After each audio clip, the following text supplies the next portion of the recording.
제 이름은 고연자입니다.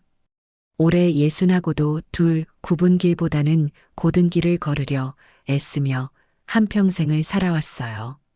남편은 일찍 세상과 작별했지만 다행히 쏙 한 번 썩이지 않고 반듯하게 자라준 아들 정석이가 있어 외로운 줄 모르고 살았습니다.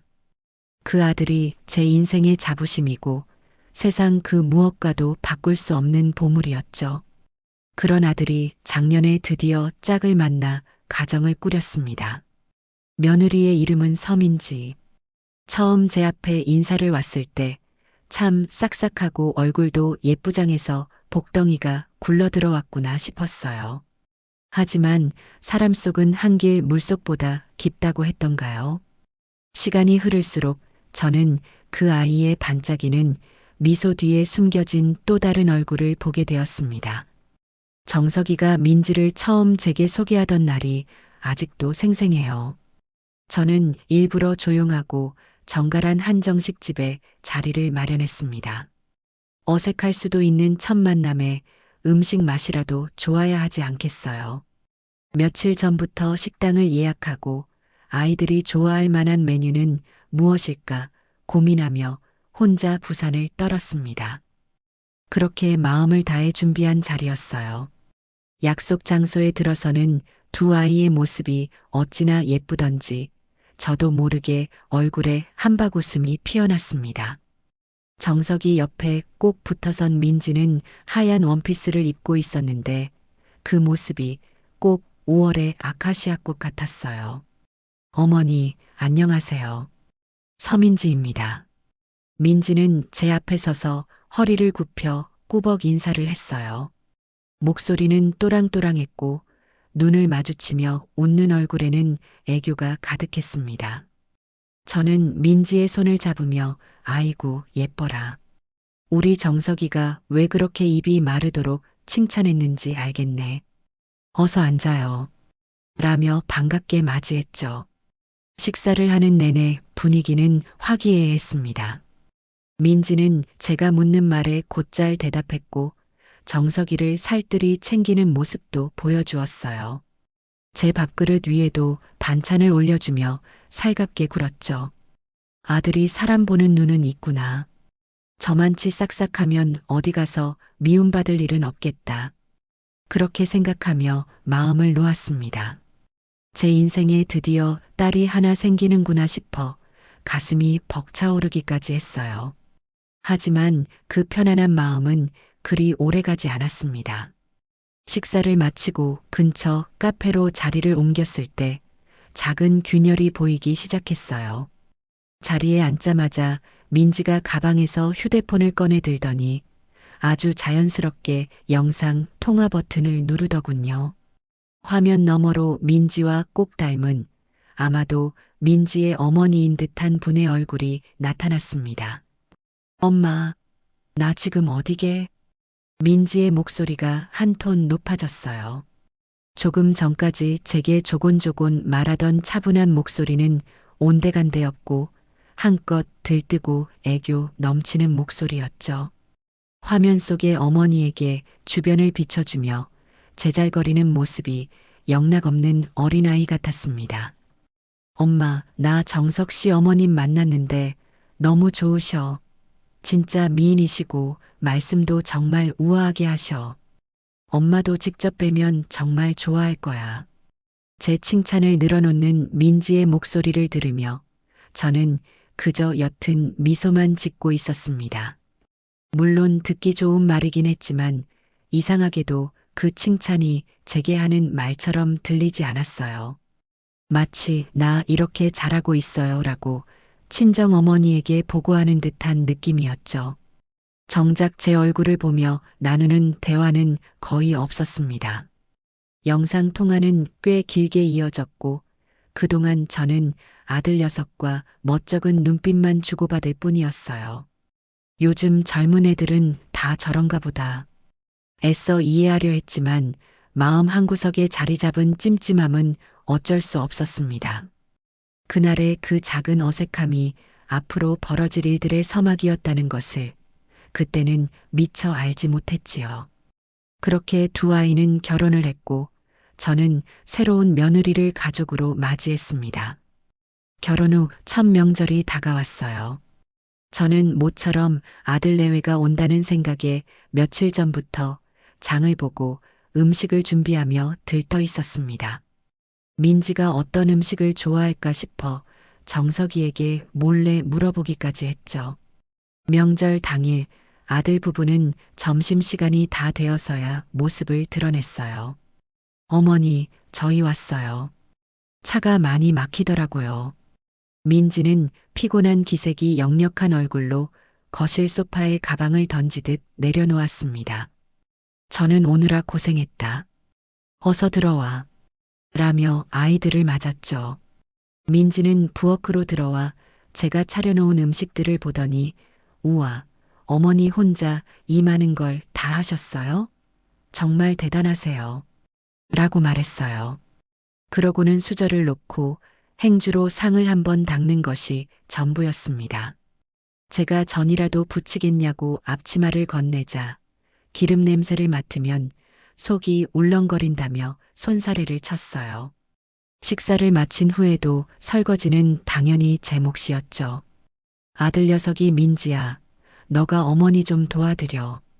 라고 한마디 했지만 민지는 정석 씨, 나 어제 잠을 설쳐서 너무 피곤해. 잠깐만 누워 있을게. 라며 소파에 벌러덩 누워버렸습니다. 저는 괜찮다고 혼자 하면 금방 끝난다고 아들을 다독여 부엌을 나가지 못하게 했어요. 하지만 그릇을 닦는 내내 등 뒤에서 들려오는 며느리의 통화 소리에 귀를 기울일 수밖에 없었습니다. 물론 상대는 민지의 친정어머니였죠. 엄마 힘들어? 음식은 다 했어? 아이고, 우리 엄마 고생 많네. 조금만 기다려. 여기 일 거의 다 끝났으니까 금방 갈게. 가서 내가 설거지 싹 다 해줄게. 전부 다. 엄마는 손에 물 한 방울 묻히지 말고 그냥 쉬고 있어. 알았지?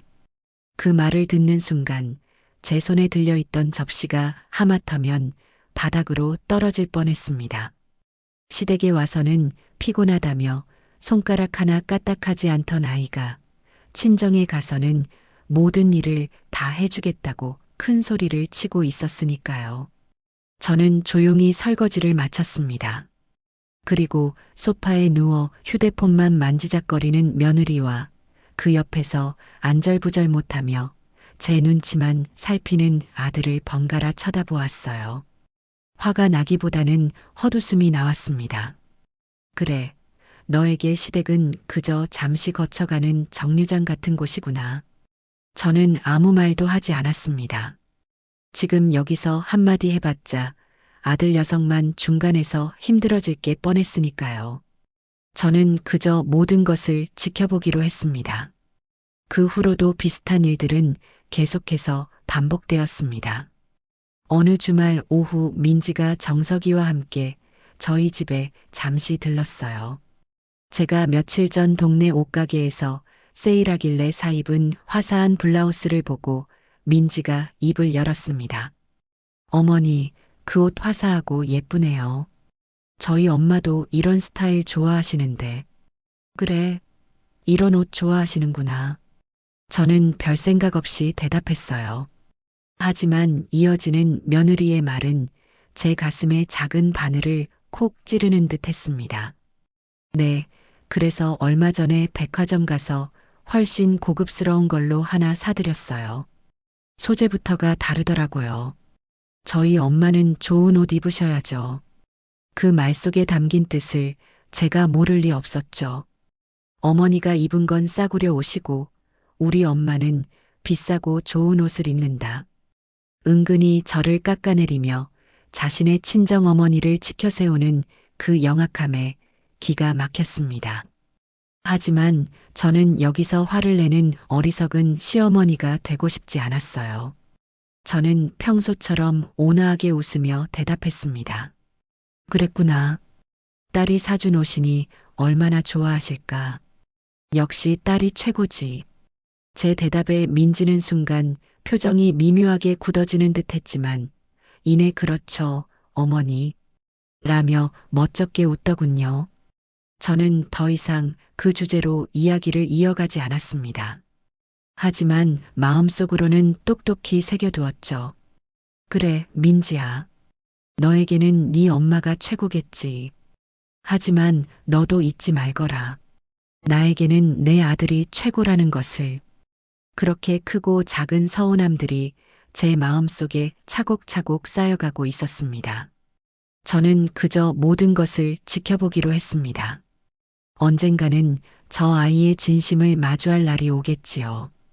그것이 좋은 쪽이든 나쁜 쪽이든 말입니다. 살면서 제 생일을 요란하게 챙겨본 적은 없습니다. 남편이 살아있을 적에는 둘이서 조촐하게 외식 한번 하는 것이 전부였고, 남편이 떠난 후로는 아들 녀석이 끓여주는 미역국 한 그릇에 세상 모든 것을 다 가진 듯 행복했으니까요. 대단한 선물이나 거창한 파티를 바란 적은 단 한 번도 없었어요. 그저 마음 한 조각이면 충분했습니다. 올해도 마찬가지였죠. 며느리를 본 첫 해이니 조금은 다를까 싶기도 했지만 지난 몇 달간 겪어온 일들을 생각하면 큰 기대를 갖는 것 자체가 어리석은 일이라는 걸 알고 있었습니다. 애초에 기대를 하지 않으면 실망할 일도 없는 법이니까요. 저는 그저 평소와 같은 하루가 되리라고 그렇게 담담하게 마음을 비우고 있었습니다. 생일 전날 저녁 며느리에게서 전화가 걸려왔습니다. 발신자 이름에 우리 며느리라고 저장된 글자를 보자 저도 모르게 짧은 한숨이 나왔어요. 며칠 전 아들 녀석이 엄마 이번 생신 때 민지랑 같이 맛있는 거 먹으러 가요. 민지가 괜찮은 식당 알아본다고 했어요. 라고 말했던 것이 떠올랐기 때문입니다. 하지만 며느리에게서는 그 후로 아무런 연락이 없었죠. 아마 그저 아들 앞에서 한 소리였을 겁니다. 저는 조용히 통화 버튼을 눌렀습니다. 여보세요. 어머니, 저 민지예요. 잘 지내셨어요? 언제나처럼 상냥하고 밝은 목소리. 하지만 저는 이제 그 목소리 톤에 아무런 감흥도 느껴지지 않았습니다. 마치 자동 응답 기계가 정해진 대사를 읊는 것처럼 감정이 실려 있지 않은 공허한 울림이었어요. 그래, 잘 지낸다. 너는 별일 없고? 네, 어머니. 다름이 아니라 내일 생신이시잖아요. 정석 씨랑 저녁에 잠깐 들를게요. 제가 요즘 일이 좀 많아서요. 외식은 못할 것 같고 그냥 얼굴만 뵈러 가는 걸로 생각해 주세요. 일 끝나고 가는 거라 조금 늦을 수도 있고요. 그 말을 듣는데 어이가 없어서 웃음이 나올 뻔했습니다. 아들한테는 식당을 알아본다고 해놓고 저한테는 일이 많아 외식은 못한다고 말하는 저 뻔뻔함. 처음부터 외식할 생각은 눈곱만큼도 없었던 겁니다. 일하는데 힘들게 뭐하러 와. 마음만 받으마. 아니에요, 어머니. 그래도 생신인데 어떻게 얼굴도 안 비춰요. 케이크는 저희가 오는 길에 사갈 테니 아무것도 준비하지 마세요. 그럼 내일 뵐게요, 어머니. 민지는 용건만 간단히 말하고는 전화를 끊었습니다. 전화기 너머로 들려오는 사무적인 상냥함. 그 목소리에서는 저를 시어머니로서 존중하고 챙긴다는 느낌보다는 며느리로서 해야 할 의무 중 하나를 처리한다는 듯한 기계적인 느낌이 더 강하게 풍겼습니다. 케이크는 오는 길에 사오겠다. 그 말 한마디가 어찌나 형식적으로 들리던지 저는 쓰게 웃으며 전화를 끊었습니다. 그래, 케이크 하나면 며느리 도리는 다 했다고 생각하는 거겠지. 더 이상 아무것도 바라지 말자. 저는 그렇게 몇 번이고 제 자신을 다독였습니다. 그리고 다음 날 제 63번째 생일이 밝았습니다. 아침 일찍 아들 녀석에게서 전화가 왔어요. 그 애는 항상 그랬습니다. 제가 세상에 태어난 날을 잊지 않고 제일 먼저 축하해 주는 사람은 언제나 제 아들 정석이었죠. 엄마, 생신 축하드려요. 아침에 미역국은 드셨어? 그럼 내가 끓여 먹었지. 너도 밥은 챙겨 먹고 다니고? 당연하지. 엄마, 오늘 저녁에 민지랑 갈게. 필요한 거 없어? 뭐 드시고 싶은 거라도 있으면 말해. 사갈게. 필요한 거 없다. 너희들 얼굴 보는 게 선물이지. 조심해서 오기나 해. 아들의 다정한 목소리를 듣는 것만으로도 마음이 따뜻해졌습니다. 그래, 이거면 됐지. 아들이 저렇게 잘 커서 자기 앞가림하고 내 생일 챙겨주겠다고 전화 한 통 주는 것만으로도 나는 충분히 행복한 사람이다. 그렇게 스스로를 위로하며 저녁을 기다렸습니다. 퇴근하고 바로 온다던 아이들을 위해 저녁상을 차릴까 잠시 고민도 했어요. 하지만 민지가 아무것도 준비하지 말라고 했던 말이 마음에 걸렸습니다. 괜히 음식을 차렸다가 저희 저녁 먹고 왔는데라는 말을 들으면 마음만 상할 것 같았기 때문이죠. 그래서 저는 간단히 과일 몇 가지를 씻어 접시에 담아두고 아이들이 오면 같이 차라도 한 잔 마셔야겠다 생각하며 조용히 텔레비전을 보고 있었습니다. 하지만 기다림은 생각보다 길어졌어요. 퇴근 시간인 6시가 훌쩍 지나고 저녁 8시가 넘어서도 아이들은 감감무소식이었습니다. 슬슬 걱정이 되기 시작할 무렵 현관문 비밀번호 누르는 소리가 들렸고 곧이어 아들 부부가 들어왔습니다. 시계를 보니 9시가 다 된 시간이었습니다. 엄마, 늦었지. 죄송해요. 회사에 급한 일이 터져서. 정석이의 얼굴에는 피곤함과 미안함이 뒤섞여 있었습니다. 그 뒤를 따라 들어오는 민지의 표정은 읽기가 어려웠어요. 피곤한 것 같기도 하고 어딘가 조금 귀찮아하는 것 같기도 했습니다. 고생했다. 저녁들은 먹었고 오는 길에 간단하게 먹었어요. 어머니는요? 나도 먹었지. 어서 들어와 앉아라. 저는 아이들을 식탁에 앉히고 씻어둔 과일을 내놓았습니다. 그때 정석이가 제게 다가와 봉투 하나를 쑥 내밀었어요. 엄마, 이거 생신 축하드려요. 항상 건강하셔야 해. 두툼한 봉투의 무게보다 아들의 마음이 더 묵직하게 느껴졌습니다. 아들이 주는 용돈은 언제나 고맙고 귀했지만 오늘따라 그 돈이 마치 아들의 사과처럼 느껴졌어요. 제 역할을 다하지 못하는 아내를 대신해 아들 녀석이 돈으로라도 제 마음을 달래주려는 것 같아 마음 한편이 아려왔습니다. 저는 너희들 살기도 팍팍할 텐데 뭘 이런 걸 준비했어. 고맙다 아들. 일하며 봉투를 받았습니다. 아들의 얼굴을 보니 마음이 한결 놓였어요. 그때였어요. 맞은편에 앉아있던 민지가 들고 온 마트 비닐봉지를 부스럭거리며 입을 연 것이 어머니, 저희가 오는 길에 케이크 사오려고 했는데 좋아하시는 빵집이 문을 닫았더라고요. 너무 늦어서 다른 데는 갈 생각도 못했네요. 민지는 정말 아쉽다는 듯 말했지만 그 말투에서는 어떤 진심도 느껴지지 않았습니다. 마치 준비된 변명을 읊는 것 같았죠. 저는 괜찮다고 케이크 없어도 된다고 손사래를 쳤습니다. 그러자 민지는 비닐봉지 안에서 무언가를 덜렁 꺼내 식탁 위에 올려놓았어요. 투명한 비닐 포장 안에 울긋불긋한 색깔의 사탕들이 가득 들어있는 마트에서 1,000원이면 살 수 있을 법한 사탕 한 봉지였습니다. 그래서 이거라도 사왔어요. 민지는 해맑게 웃으며 말했습니다. 그 얼굴을 마주하는 순간 저는 잠시 무슨 말을 해야 할지 몰라 숨을 멈췄습니다. 제 평생 누군가의 생일 선물로 사탕 한 봉지를 주는 사람은 처음 보았기 때문입니다. 심지어 그 흔한 선물용 포장조차 되어 있지 않은 근방 마트에서 장을 보고 온 사람처럼 비닐봉지에서 꺼낸 사탕이라니요. 어머니, 연세도 있으시고 이도 안 좋으시니 딱딱한 건 못 드실 것 같아서요. 말랑한 젤리 같은 사탕으로 골랐어요.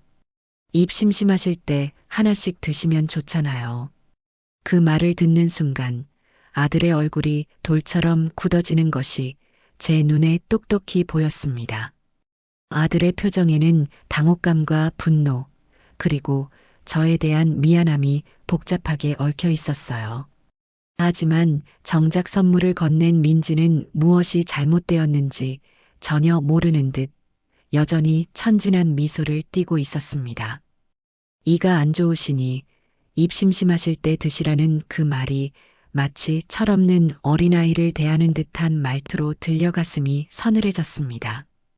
이것은 성의가 없는 것을 넘어 저에 대한 명백한 무시였습니다. 저를 자신과 동등한 어른으로, 남편의 어머니로 존중하는 마음이 눈꼽만큼이라도 있었다면 결코 할 수 없는 행동이었죠. 마음속에서는 뜨거운 불덩이가 치밀어 올랐지만 저는 평생을 살아오며 익힌 지혜로 그 감정을 억눌렀습니다. 여기서 화를 내거나 서운한 티를 내는 것은 아무런 의미가 없었어요. 그저 아들만 더 난처하게 만들 뿐이었죠. 저는 천천히 숨을 고른 뒤 얼굴에 가장 인자한 미소를 지어 보였습니다. 그리고 식탁 위에 놓인 사탕 봉지를 향해 손을 뻗었죠. 그래, 고맙다. 너희 엄마한테는 비싸고 좋은 옷 사주더니 나한테는 이렇게 내 건강까지 생각해서 특별한 선물을 다 준비했구나. 네 마음이 참 기특하다. 저는 일부러 너희 엄마 이야기를 꺼냈습니다.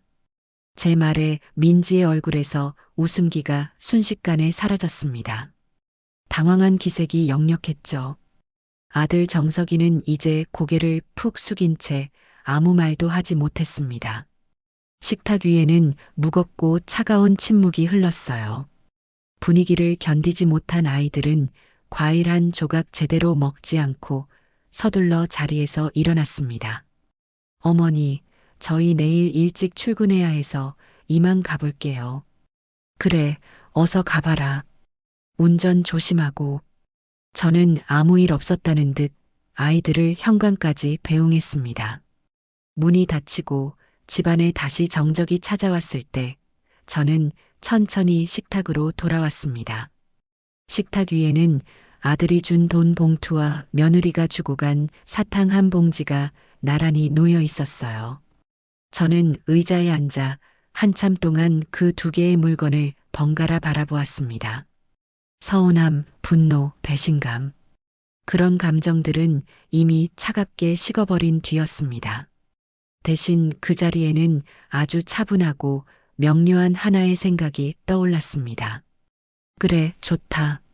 내가 내게 준 이 정성, 내가 아주 귀하게 받으마. 저는 자리에서 일어나 사탕 봉지를 들었습니다. 그리고는 부엌 찬장 가장 깊숙하고 눈에 띄지 않는 곳에 그 사탕을 조심스럽게 넣어두었어요. 마치 귀한 보물을 모셔두는 것처럼요.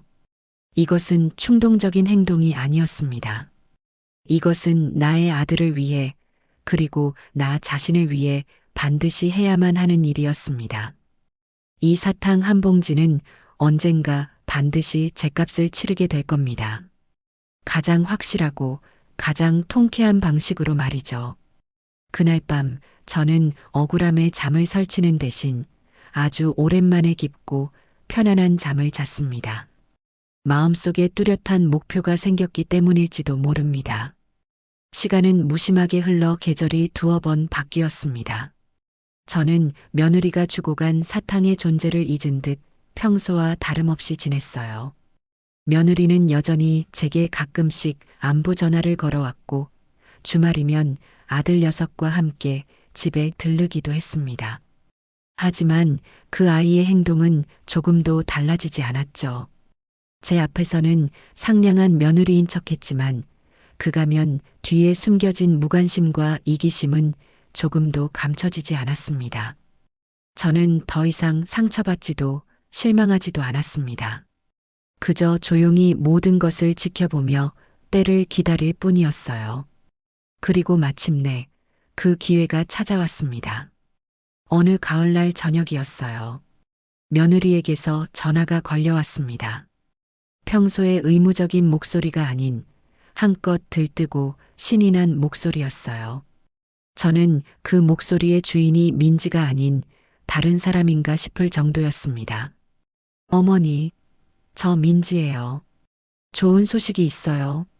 그래, 무슨 좋은 소식이냐? 다음 주 토요일이 저희 엄마 환갑이세요. 그래서 저희가 아주 근사한 호텔 뷔페를 통째로 예약했어요. 엄마 친구분들이랑 친척들 다 오실 거예요. 물론 어머니도 꼭 오셔서 자리를 빛내주셔야 해요. 민지는 숨 쉴 틈도 없이 빠르게 말을 쏟아냈습니다. 자신의 어머니 환갑 잔치를 준비하는 것이 얼마나 기쁘고 자랑스러운지 그 목소리만 들어도 충분히 짐작할 수 있었죠. 제 생일날 빵집이 문을 닫았다며 사탕 한 봉지를 툭 던져주던 모습과는 너무나도 다른 모습이었습니다. 그래, 사돈께서 환갑이시구나. 축하할 일이네. 내가 가야지, 암. 정말요, 어머니? 와주실 거죠? 저희 엄마가 사부인 꼭 오셨으면 좋겠다고 하셨어요. 그러면서 며느리는 은근슬쩍 본론을 꺼내기 시작했습니다. 어머니, 선물은 혹시 생각해 보신 거 있으세요? 저희는 돈 모아서 명품 가방 하나 해드리려고요. 엄마가 예전부터 갖고 싶다고 노래를 부르던 게 있거든요. 근데 저희 엄마가 요즘 목이 좀 허전하다고 하시는 것 같기도 하고 어머니께서 센스 있게 좋은 걸로 하나 준비해 주시면 엄마가 정말 좋아하실 텐데. 참으로 영악한 아이였어요. 대놓고 목걸이 사주세요라고 말하는 대신 교묘하게 말을 돌려 제가 알아서 값비싼 선물을 준비하도록 유도하고 있었습니다. 만약 사탕 사건이 없었다면 저는 아들의 체면을 생각해 울며 겨자 먹기로 비싼 목걸이를 사주었을지도 모릅니다. 하지만 이제는 아니죠. 저는 이미 며느리에게 줄 최고의 선물을 준비해 두었으니까요. 그래, 알았다. 내가 네 엄마를 얼마나 아끼는데 당연히 좋은 선물 준비해야지. 걱정하지 말거라. 우와, 정말요? 역시 저희 어머니 최고. 민지는 제 대답이 아주 만족스러웠는지 한층 더 높아진 목소리로 감사를 표했습니다. 저는 조용히 전화를 끊고 찬장을 열어 그 안에 고이 모셔두었던 사탕 한 봉지를 꺼내 보았습니다. 몇 달의 시간이 흘렀지만 사탕은 여전히 제 생일날 저녁에 그 모습 그대로였습니다. 저는 사탕 봉지를 손에 들고 나지막이 속삭였어요. 이제 곧 너의 진짜 주인을 만나러 갈 시간이구나. 주말이 되자 저는 외출 준비를 했습니다. 아들 녀석이 어디 가냐고 묻기에 사돈 환갑 선물을 사러 백화점에 간다고 했죠. 그러자 정석이가 걱정스러운 얼굴로 말했습니다. 엄마, 너무 무리하지 마. 민지가 혹시 뭐 사달라고 부담 줬어? 그렇다면 내가 민지한테 똑바로 말할게. 아니다. 그런 거 아니야. 내가 좋아서 하는 거야. 환갑이신데 내가 이 정도 성의는 보여야지. 저는 아들을 안심시키고 집을 나섰습니다. 백화점에 도착한 저는 곧장 식품관으로 향했어요. 그리고 수많은 한과 가게 중에서 가장 화려하고 값비가 비싸 보이는 가게로 들어갔습니다. 저는 그곳에서 가장 크고 아름다운 목함에 담긴 최고급 한과 세트를 골랐습니다. 누가 봐도 아주 귀하고 정성이 가득 담긴 선물이었죠. 계산을 마치고 저는 다시 1층으로 내려가 스카프 매장으로 향했습니다. 며느리가 은근히 암시했던 목이 허전하다는 말을 그냥 지나칠 수는 없었으니까요. 저는 그곳에서 은은한 꽃무늬가 수놓아진 부드러운 실크 스카프를 하나 더 샀습니다. 아마 민지가 봤다면 기뻐서 어쩔 줄 몰랐을 겁니다. 집으로 돌아온 저는 식탁 위에 백화점에서 사온 물건들을 모두 펼쳐 놓았습니다. 최고급 한과 세트, 우아한 실크 스카프, 그리고 몇 달 동안 찬장에서 잠자고 있던 사탕 한 봉지. 이제 모든 준비는 끝났습니다. 저는 먼저 한과가 담긴 목함 뚜껑을 조심스럽게 열었습니다. 색색의 고운 한과들이 마치 보석처럼 가지런히 놓여 있었죠. 저는 그 한과들을 하나씩 꺼내 깨끗한 접시 위로 옮겨 담았습니다. 그리고 텅 빈 목함 안에 바로 그 사탕 한 봉지를 넣었습니다. 값비싼 목함과 초라한 사탕 봉지의 부조화가 어찌나 우습던지 저도 모르게 실소가 터져 나왔습니다. 뚜껑을 닫자 사탕의 존재는 온데간데 없이 사라지고 다시금 완벽한 최고급 선물 세트의 모습으로 돌아왔습니다. 이제 마지막 단계가 남았죠.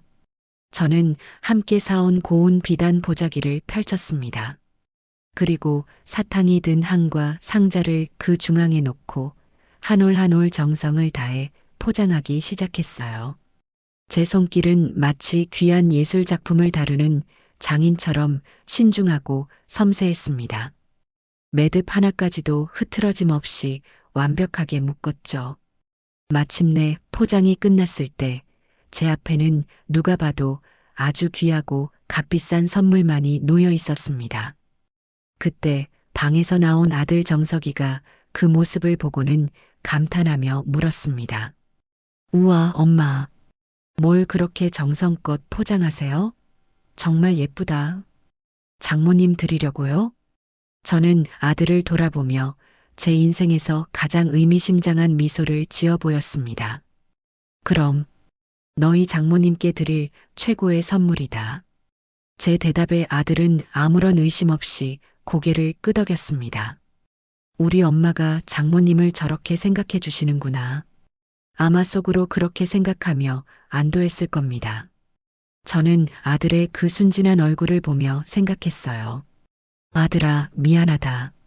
하지만 엄마는 더 이상 참고만 있을 수는 없단다.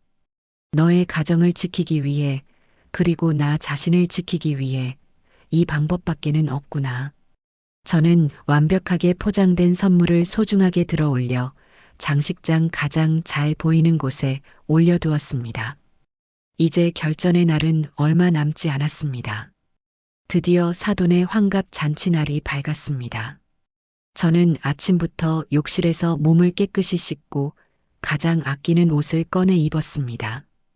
평소에는 불편해서 잘 입지 않던 정장이었지만 오늘만큼은 그 어떤 장수보다도 당당하고 굳건한 갑옷이 되어줄 것만 같았어요.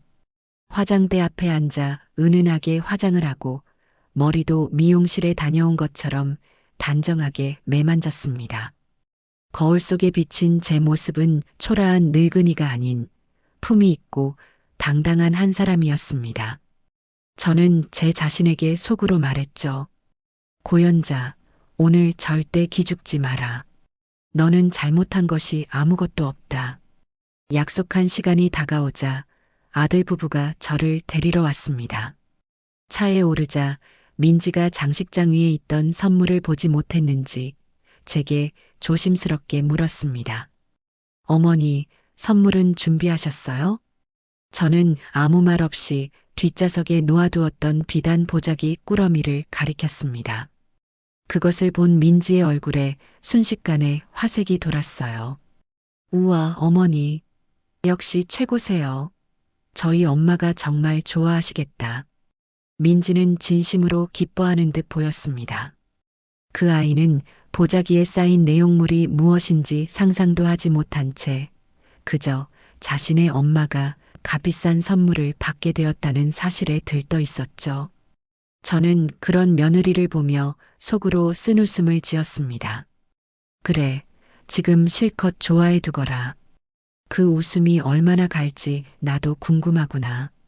약속 장소인 호텔 연회장에 도착하니 이미 수많은 하객들로 북적이고 있었습니다. 화려한 드레스를 차려입은 사돈은 연회장 입구에서 손님들을 맞이하며 연신 행복한 웃음을 터뜨리고 있었죠. 그 모습이 꼭 세상의 주인공이 된 것만 같았어요. 저희를 발견한 사돈이 환한 얼굴로 다가왔습니다. 어머, 사부인. 이렇게 귀한 걸음 해주셔서 정말 감사해요. 사돈, 환갑 진심으로 축하드립니다. 오늘 정말 고우세요.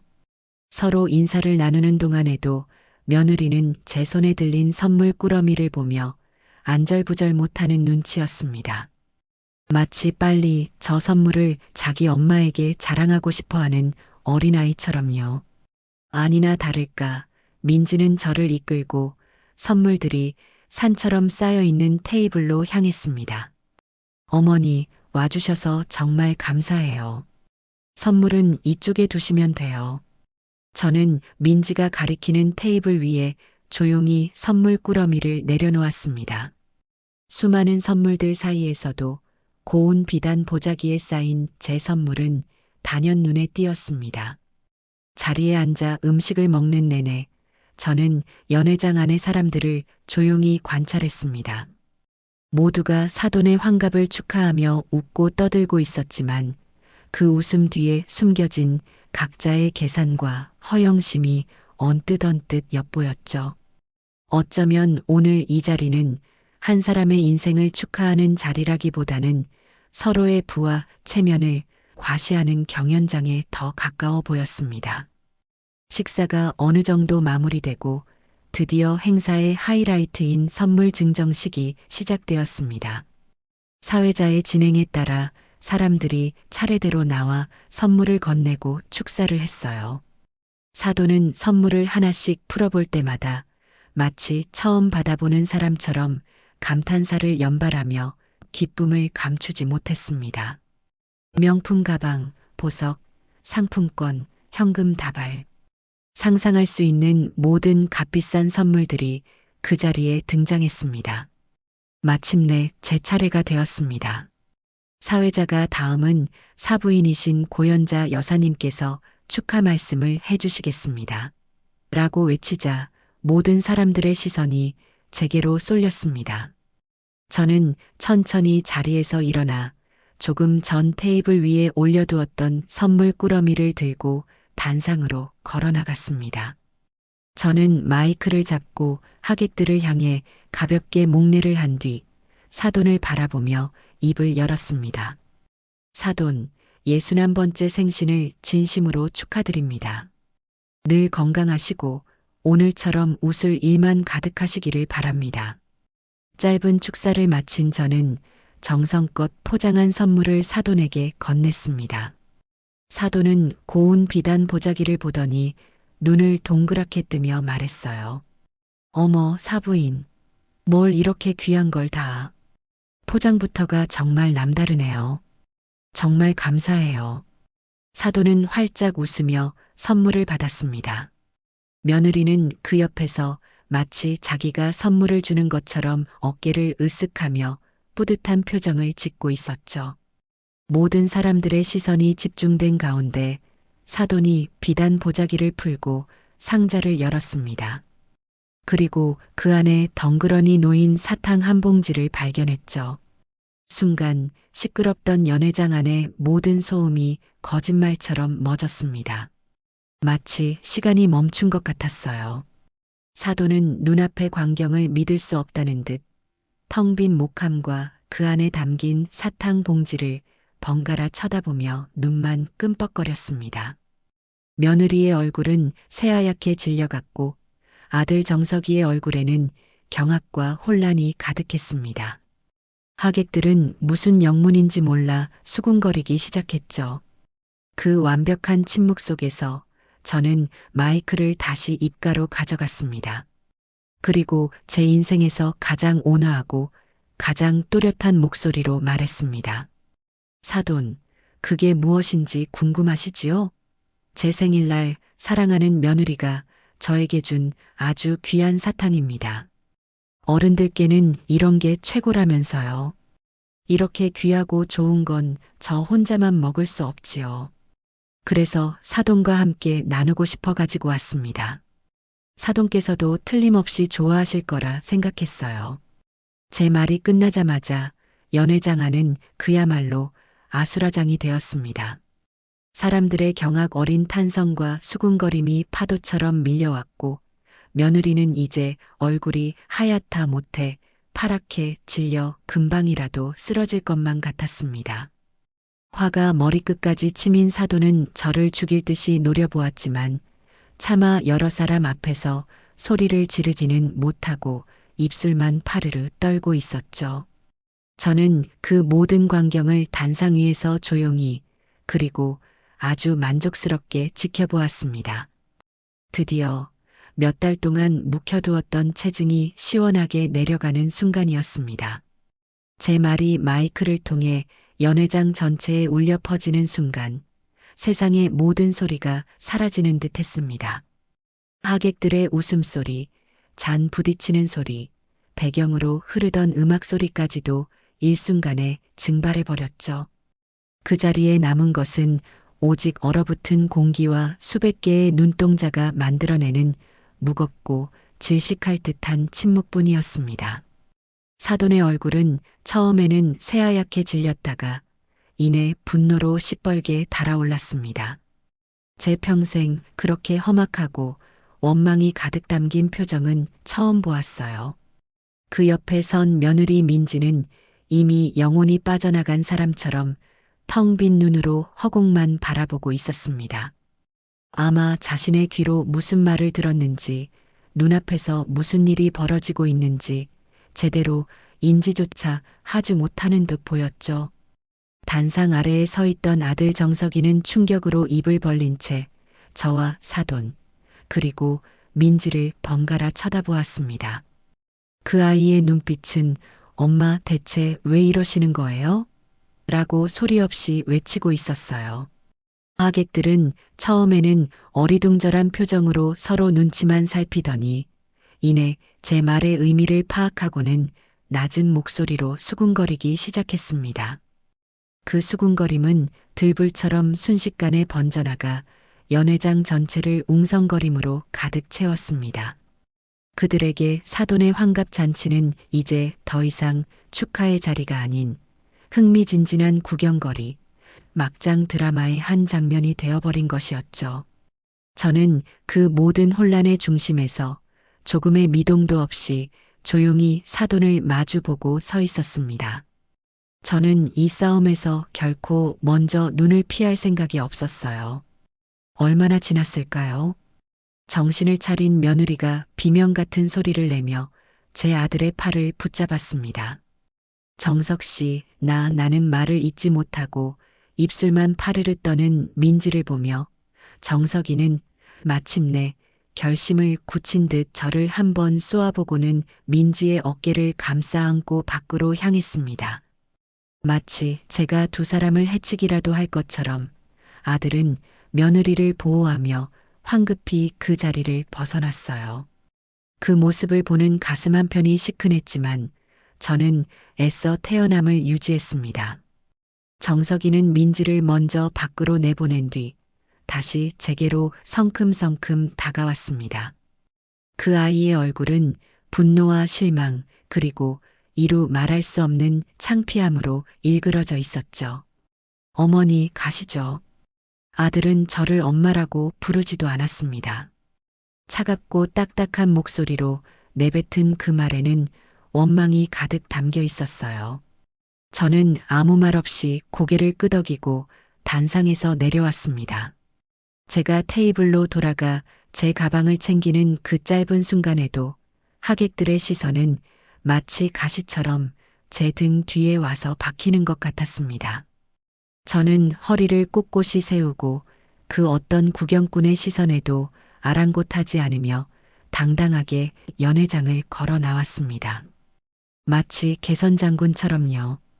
하지만 제 뒤를 따르는 아들의 발걸음은 마치 사형장으로 끌려가는 죄수처럼 무겁고 힘겨워 보였습니다. 지하 주차장으로 내려가는 엘리베이터 안의 침묵은 숨이 막힐 지경이었습니다. 호텔을 빠져나와 차에 오르기까지 저와 아들은 단 한마디도 나누지 않았어요. 저는 조수석에, 아들은 운전석에 앉아 있었죠. 뒤늦게 정신을 차리고 따라온 민지는 뒷좌석에서 고개도 들지 못한 채 흐느끼고 있었습니다. 아들은 차에 시동을 걸었지만 한동안 주차장을 빠져나가지 못하고 핸들만 꽉 움켜쥐고 있었어요. 그 아이의 어깨가 미세하게 떨리는 것이 보였습니다. 한참의 침묵 끝에 마침내 아들이 입을 열었습니다. 도로로 차를 몰기 시작하며 아들은 차마 제 얼굴은 보지 못한 채 정면만 응시하며 말했죠. 그 목소리는 제가 평생 들어왔던 아들의 목소리라고는 믿기지 않을 만큼 차갑고 날카로웠습니다. 어머니, 어떻게 그런 망신을 주실 수 있어요? 어떻게 모두가 보는 앞에서 장모님 환갑 잔치를, 민지랑 제 얼굴을 이렇게까지 짓밟으셔야 했어요? 저는 창밖을 바라보며 조용히 대답했습니다. 나는 망신을 준 게 아니다, 정서가. 나는 사실을 말했을 뿐이다. 사실이요? 그게 사실이라고 해도 때와 장소를 가렸어야죠. 그게 오늘 그 자리에서 할 말이었냐고요. 아들의 목소리가 점점 높아졌습니다. 그 아이가 저에게 이렇게까지 화를 낸 것은 난생 처음 있는 일이었어요. 하지만 저는 조금도 당황하지 않았습니다. 오히려 차분하게 그리고 논리적으로 반박하기 시작했죠. 그래, 때와 장소. 아주 좋은 말이다. 그럼 내가 너에게 한번 물어보자꾸나.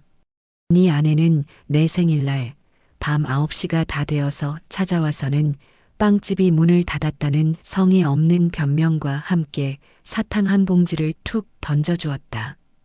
그건 때와 장소에 맞는 행동이었니?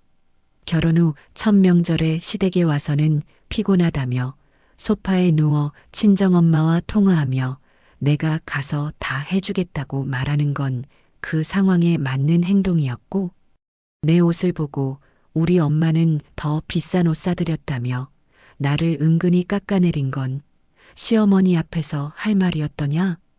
저는 지난 시간 동안 있었던 일들을 하나하나 차분하지만 정확하게 짚어주었습니다.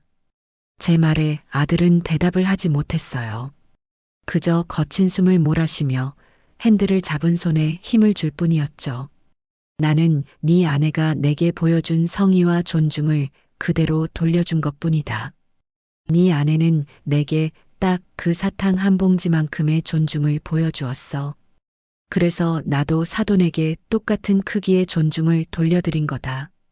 이게 그렇게 잘못된 일이니? 받는 것이 있으면 주는 것도 있어야지. 세상에 공짜가 어디 있니? 존중도 마찬가지다. 그래도 이건 아니죠. 이건 그냥 복수잖아요. 복수? 아니, 이건 교육이다. 너와 네 아내, 그리고 사돈까지 모두를 위한 교육. 사람은 자신이 직접 당해보기 전까지는 상대방의 고통을 절대 이해하지 못하는 법이거든. 아마 안사돈은 오늘 처음으로 내 딸이 시어머니에게 이런 취급을 했구나. 그래서 그 사부인이 이렇게까지 화가 났구나. 하고 아주 조금은 깨닫게 되었을 거다. 그리고 너는 네 아내가 어떤 사람인지, 그리고 네가 그동안 남편으로서, 아들로서 얼마나 무책임했는지 오늘에서야 귀로도 깨닫게 되겠지. 제 말이 끝나자 차 안에는 다시 침묵이 흘렀습니다. 뒷좌석에서 들려오던 민지의 울음소리도 어느새 멎어 있었어요. 아마 아들은 제 논리적인 반박에 더 이상 할 말을 찾지 못한 듯 했습니다. 그렇게 한참을 말없이 운전하던 아들은 저희 집 앞에 차를 세웠습니다.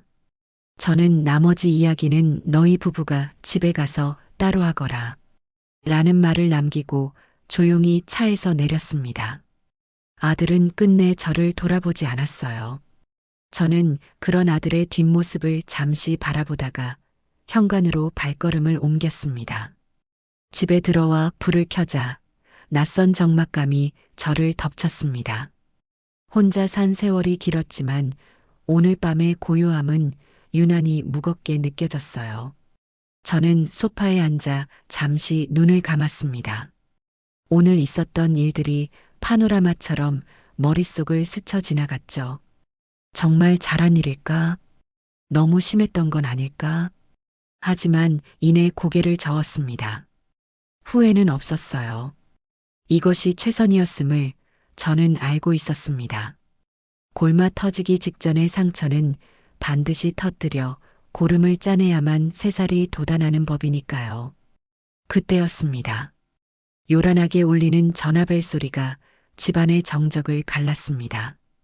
발신 번호를 확인하지 않아도 누구인지 알 수 있었어요. 저는 잠시 숨을 고른 뒤 천천히 통화 버튼을 눌렀습니다. 여보세요. 지금 제정신이세요? 사부인. 수화기 너머로 사돈의 쇳소리 같은 고함이 터져 나왔습니다. 분노를 이기지 못해 목소리가 심하게 떨리고 있었죠. 어떻게 내 환갑 잔치를 이렇게 망쳐놓을 수가 있어요? 온 동네 사람들 앞에서 나를, 그리고 내 딸을 그런 식으로 모욕할 수가 있냐고요. 배우지 못하고 교양 없는 사람인 건 알았지만 이 정도일 줄은 몰랐네요. 저는 사돈이 흥분을 가라앉힐 때까지 아무 말 없이 듣고만 있었습니다. 한참 동안 저주에 가까운 비난을 쏟아내던 사돈이 숨을 고르기 위해 잠시 말을 멈추자 저는 그 틈을 놓치지 않고 입을 열었습니다. 제 목소리는 놀라울 만큼 차분하고 냉정했죠. 사돈, 지금 소리 지를 사람은 제가 아니라 바로 사돈입니다. 뭐라고요? 딸 자식 교육을 어떻게 시켰길래 시어머니 생일에 마트에서 파는 사탕 한 봉지를 덜렁 사들고 갑니까? 그게 사돈댁의 가풍이에요? 남의 집 귀한 아들 데려가서 사위 삼았으면 그 부모도 귀하게 대접할 줄 아는 게 사람의 도리입니다. 본인 딸이 한 짓은 생각도 안 하고 지금 나한테 교양을 운운할 자격이 있다고 생각하세요? 제 말에 사돈은 충격을 받은 듯 아무 말도 하지 못했습니다. 저는 말을 계속 이어나갔습니다. 나는 오늘 사돈에게 망신을 주러 간 게 아닙니다. 사돈 딸이 제게 보여준 존중과 정성이 어떤 모양이었는지 사돈 눈으로 직접 확인시켜 드리러 간 거예요. 사돈께서 오늘 받으신 그 선물이 바로 사돈 딸이 저를 생각하는 마음의 크기입니다. 그러니 화가 나시면 저한테 풀지 마시고 그렇게 되도록 만든 따님에게 푸세요. 그리고 그런 딸을 보고도 아무것도 가르치지 않은 사돈 자신을 탓하십시오. 더 이상 할 말 없으시면 끊겠습니다. 저는 제 말만 마치고는 사돈의 대답을 듣지도 않은 채 전화를 끊어버렸습니다. 수화기를 내려놓자 그제야 긴장이 풀리면서 온몸에 힘이 빠지는 것 같았어요. 그렇지만 마음은 이상할 정도로 평온했습니다. 저는 오늘 제가 해야 할 일을 정확히 해냈습니다. 이제 공은 아들 부부와 사돈에게로 넘어갔습니다. 이 폭풍을 어떻게 헤쳐나갈지는 이제 그들의 몫이었습니다. 그날 이후 며칠 동안 아들에게서는 아무런 연락이 없었습니다. 저는 아들을 믿었습니다. 제 아들 정석이는 비록 마음이 여리고 갈등을 피하려는 성향이 있긴 했지만 불의를 보면 참지 못하는 아이였어요. 어릴 적에도 친구가 억울한 일을 당하면 자기 일처럼 나서서 싸우곤 했죠. 그런 아들이기에 이번 일의 본질을 분명히 꿰뚫어 볼 것이라고, 그리고 결국에는 올바른 판단을 내릴 것이라고 믿어 의심치 않았습니다. 저는 그저 묵묵히 아들이 스스로 생각하고 결론을 내릴 시간을 주기로 했습니다. 나중에 아들에게 들어서 알게 된 사실이지만 그 며칠 동안 아들의 집에서는 그야말로 전쟁 같은 시간이 펼쳐졌다고 합니다. 집에 돌아오자마자 민지는 억울하다며 눈물을 쏟아냈다고 해요. 정석 씨 봤지? 당신 어머니가 나한테 어떻게 했는지. 우리 엄마 환갑 잔치를 일부러 망치려고 작정하고 오신 거야. 내가 뭘 그렇게 잘못했다고 나한테 이럴 수 있어? 시어머니 생신날. 깜빡 잊고 선물을 미리 준비 못한 게 그렇게 죽을 죄야? 민지는 자신의 잘못은 축소하고 모든 책임을 제게 돌리며 정석이를 몰아붙였다고 합니다. 처음에는 저에 대한 원망과 아내에 대한 미안함으로 머리가 복잡했던 정석이도 계속해서 억지만 부리며 제 탓만 하는 민지의 모습에 조금씩 지쳐갔다고 해요. 제 아들은 바보가 아니었습니다. 아내는 분명 잘못을 했고 그 잘못에 대해 사과는커녕 변명으로 일관하고 있었습니다. 그러던 어느 날 밤 아들은 잠 못 이루고 거실에 나와 앉아 있었다고 합니다. 제 말이 계속해서 뇌리에서 맴돌았기 때문이죠. 나는 네 아내가 내게 보여준 존중을 그대로 돌려준 것뿐이다. 정말 우리 엄마가 틀린 말을 한 것일까? 민지가 정말 그저 선물을 깜빡한 것뿐일까? 수많은 생각들이 머릿속을 헤집고 다녔습니다. 그때 아들의 눈에 식탁 위에 놓인 카드 명세서 우편물이 들어왔다고 해요. 평소 같았으면 무심코 지나쳤을 테지만 그날따라 아들은 홀린 듯이 그 우편물을 집어들었다고 합니다. 봉투를 뜯어 명세서를 펼쳐본 아들은 한참 동안 그 종이 위에서 눈을 떼지 못했습니다. 바로 제 생일이 있었던 달의 명세서였기 때문이죠. 아들은 한 줄 한 줄 사용 내역을 꼼꼼히 훑어 내려가기 시작했습니다. 그러다 아들의 눈이 한 곳에 멈췄습니다. 제 생일 이틀 전 날짜로 백화점 명품관에서 수십만 원이 결제된 내역이 뚜렷하게 찍혀 있었던 겁니다. 그리고 바로 그 아래 제 생일 당일 저녁 8시 50분경 저희 집 근처 편의점에서 1,500원이 결제된 내역이 나란히 찍혀 있었죠. 그 두 줄의 결제 내역을 보는 순간 아들은 머리를 망치로 한 대 얻어맞은 듯한 충격을 받았다고 합니다. 백화점에서 결제한 수십만 원은 분명 민지가 자신의 어머니에게 선물했다던 그 스카프였을 겁니다. 그리고 편의점에서 결제한 1,500원은 제게 주었던 바로 그 사탕 한 봉지 값이었겠죠. 이것은 깜빡 잊은 수준의 실수가 아니었습니다. 이것은 명백한 의도와 계획이 담긴 악의적인 행동이었습니다. 자신의 어머니에게는 수십만 원짜리 명품 선물을 하고 남편의 어머니에게는 편의점에서 파는 1,000원짜리 사탕을 건네는 것. 그 안에 담긴 아내의 진심을 아들은 너무나도 늦게 알아차리고 만 것이죠. 그동안 아내의 말만 믿고 저를 원망했던 자기 자신이 한심하고 부끄러워서 견딜 수가 없었다고 합니다. 아내는 저를 속인 것이 아니라 바로 자기 자신을 속이고 있었던 겁니다. 아들은 그 명세서를 들고 조용히 안방으로 들어갔습니다. 그리고 아직도 억울함에 차서 잠 못 들고 있던 민지를 향해 차갑고 낮은 목소리로 물었다고 해요. 민지야, 이게 뭐야? 민지는 정석이가 내민 명세서를 보고는 얼굴이 새하얗게 질렸습니다. 그거는 그냥 카드값 나온 거잖아. 아니, 이거 말이야. 우리 엄마 생신 이틀 전에 백화점에서 긁은 이 돈. 그리고 우리 엄마 생신날 우리 집 앞에서 긁은 이 1,500원. 이거 설명 좀 해봐. 아들의 목소리는 더없이 차분했지만 그 안에는 전에 없던 분노와 실망감이 담겨 있었습니다. 민지는 더 이상 변명을 할 수가 없었어요. 빼도 박도 못하는 증거 앞에서 민지는 고개를 숙인 채 아무 말도 하지 못했습니다. 너 우리 엄마한테 왜 그랬어? 내가 중간에서 바보같이 군 거 맞아. 네 말만 듣고 우리 엄마만 원망한 거 정말 죄송하고 죽을 죄를 지었어. 하지만 너도 너무 심했어. 이건 존중의 문제야. 너는 우리 엄마를 조금도 존중하지 않았어. 정석이는 더 이상 화를 내지도 소리를 지르지도 않았습니다. 그저 깊은 실망감이 담긴 눈으로 아내를 바라볼 뿐이었죠. 그 실망스러운 눈빛이 그 어떤 고함보다 더 아프고 무서웠는지 민지는 결국 참았던 울음을 터뜨리며 자신의 잘못을 인정하기 시작했다고 합니다.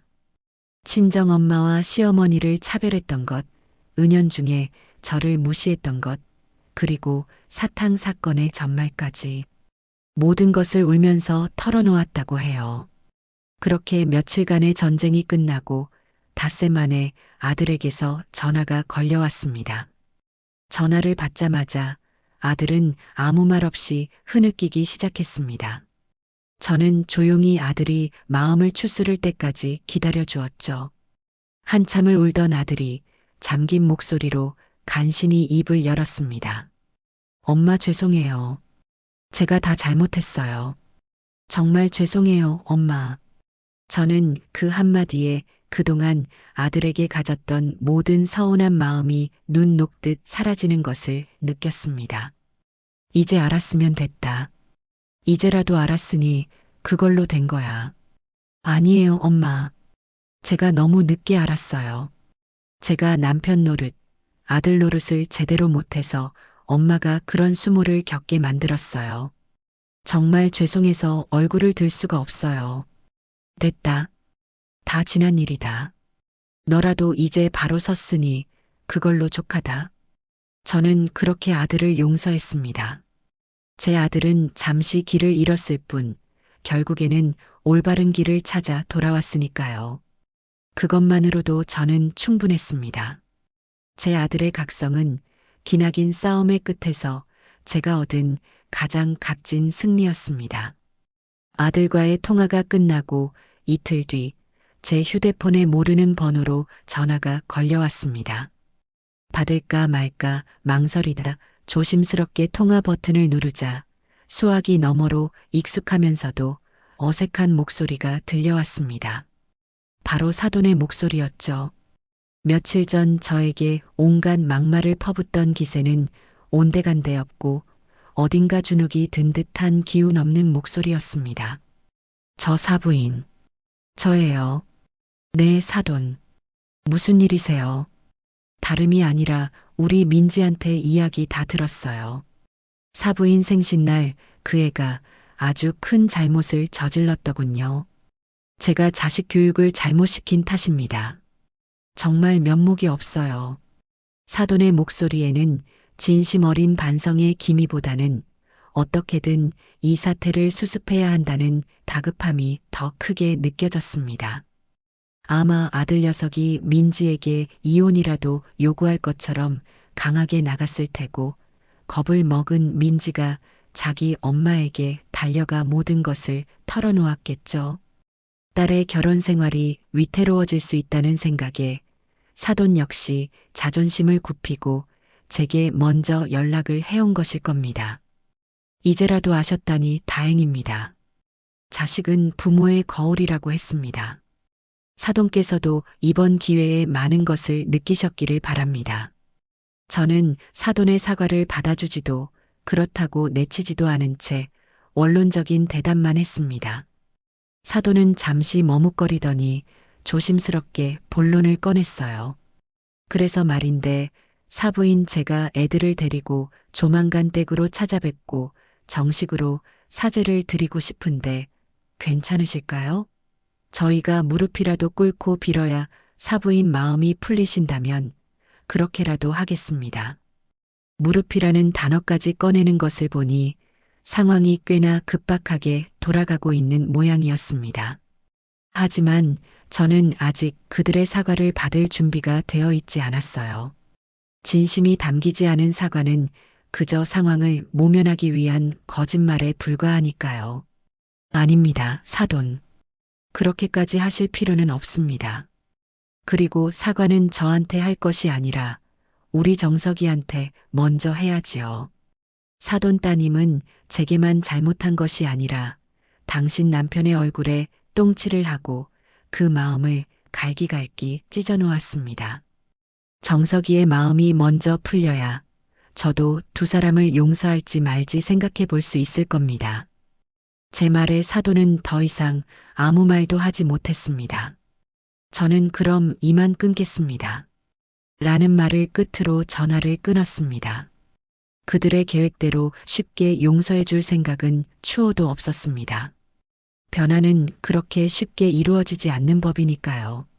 뼈를 깎는 고통과 반성의 시간이 반드시 필요했습니다. 그날 오후 이번에는 며느리에게서 전화가 걸려왔습니다. 정석이가 옆에서 시켜서 억지로 하는 것인지 전화기 너머로 들려오는 며느리의 목소리는 잔뜩 기어들어 가고 있었죠. 어머니 저 민지예요. 어머니 저 죄송해요. 제가 정말 잘못했어요. 그 말을 하는 민지의 목소리가 가늘게 떨리고 있었습니다. 하지만 저는 그 떨림에서 진정한 뉘우침보다는 이 상황을 벗어나고 싶은 두려움을 더 크게 느꼈습니다. 저는 차가운 목소리로 대답했어요. 무엇이 죄송한지 제대로 알고 하는 말이니? 네, 그냥 다요. 제가 어머니한테 못되게 굴었던 거 전부 다요. 전부 다? 전부 다가 뭔데? 너는 아직도 네가 뭘 잘못했는지 정확히 모르는구나. 전화로 사과를 받는 걸 보니 내가 참 쉬워 보이나 보구나. 이건 전화로 할 이야기가 아니다. 저는 그 말을 끝으로 매정하게 전화를 끊어버렸습니다. 진심 없는 사과를 100번, 1000번 한들 무슨 소용이 있겠어요. 저는 민지가 스스로 자신의 잘못을 정확히 깨닫고 진심에서 우러나온 용서를 구할 때까지 기다리기로 했습니다. 그리고 주말을 하루 앞둔 금요일 저녁, 마침내 아들에게서 전화가 왔습니다. 아들의 목소리는 그 어느 때보다 단호하고 듬직하게 느껴졌어요. 엄마, 저 정석이에요. 주말에 뭐 특별한 약속 없으시죠? 없다.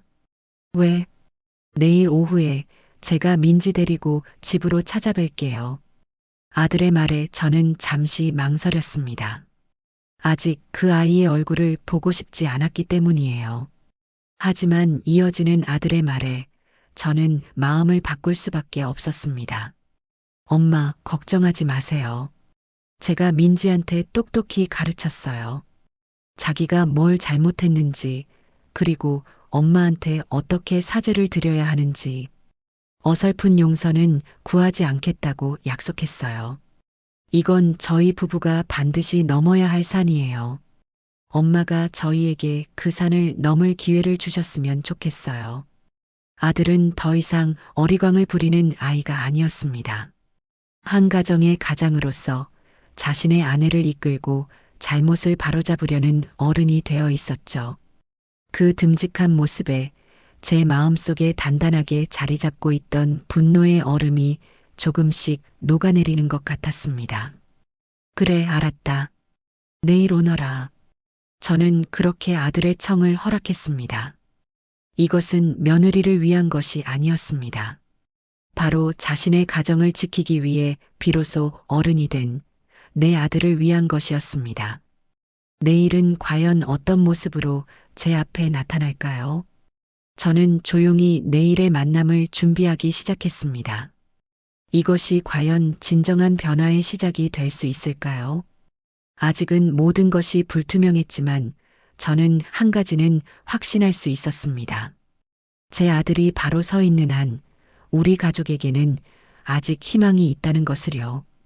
아들이 며느리를 데리고 찾아오기로 약속한 토요일 오후. 저는 아침부터 집안을 서성이며 마음을 다스리고 있었습니다. 솔직히 말해 아직 민지의 얼굴을 웃으며 마주할 자신이 없었어요.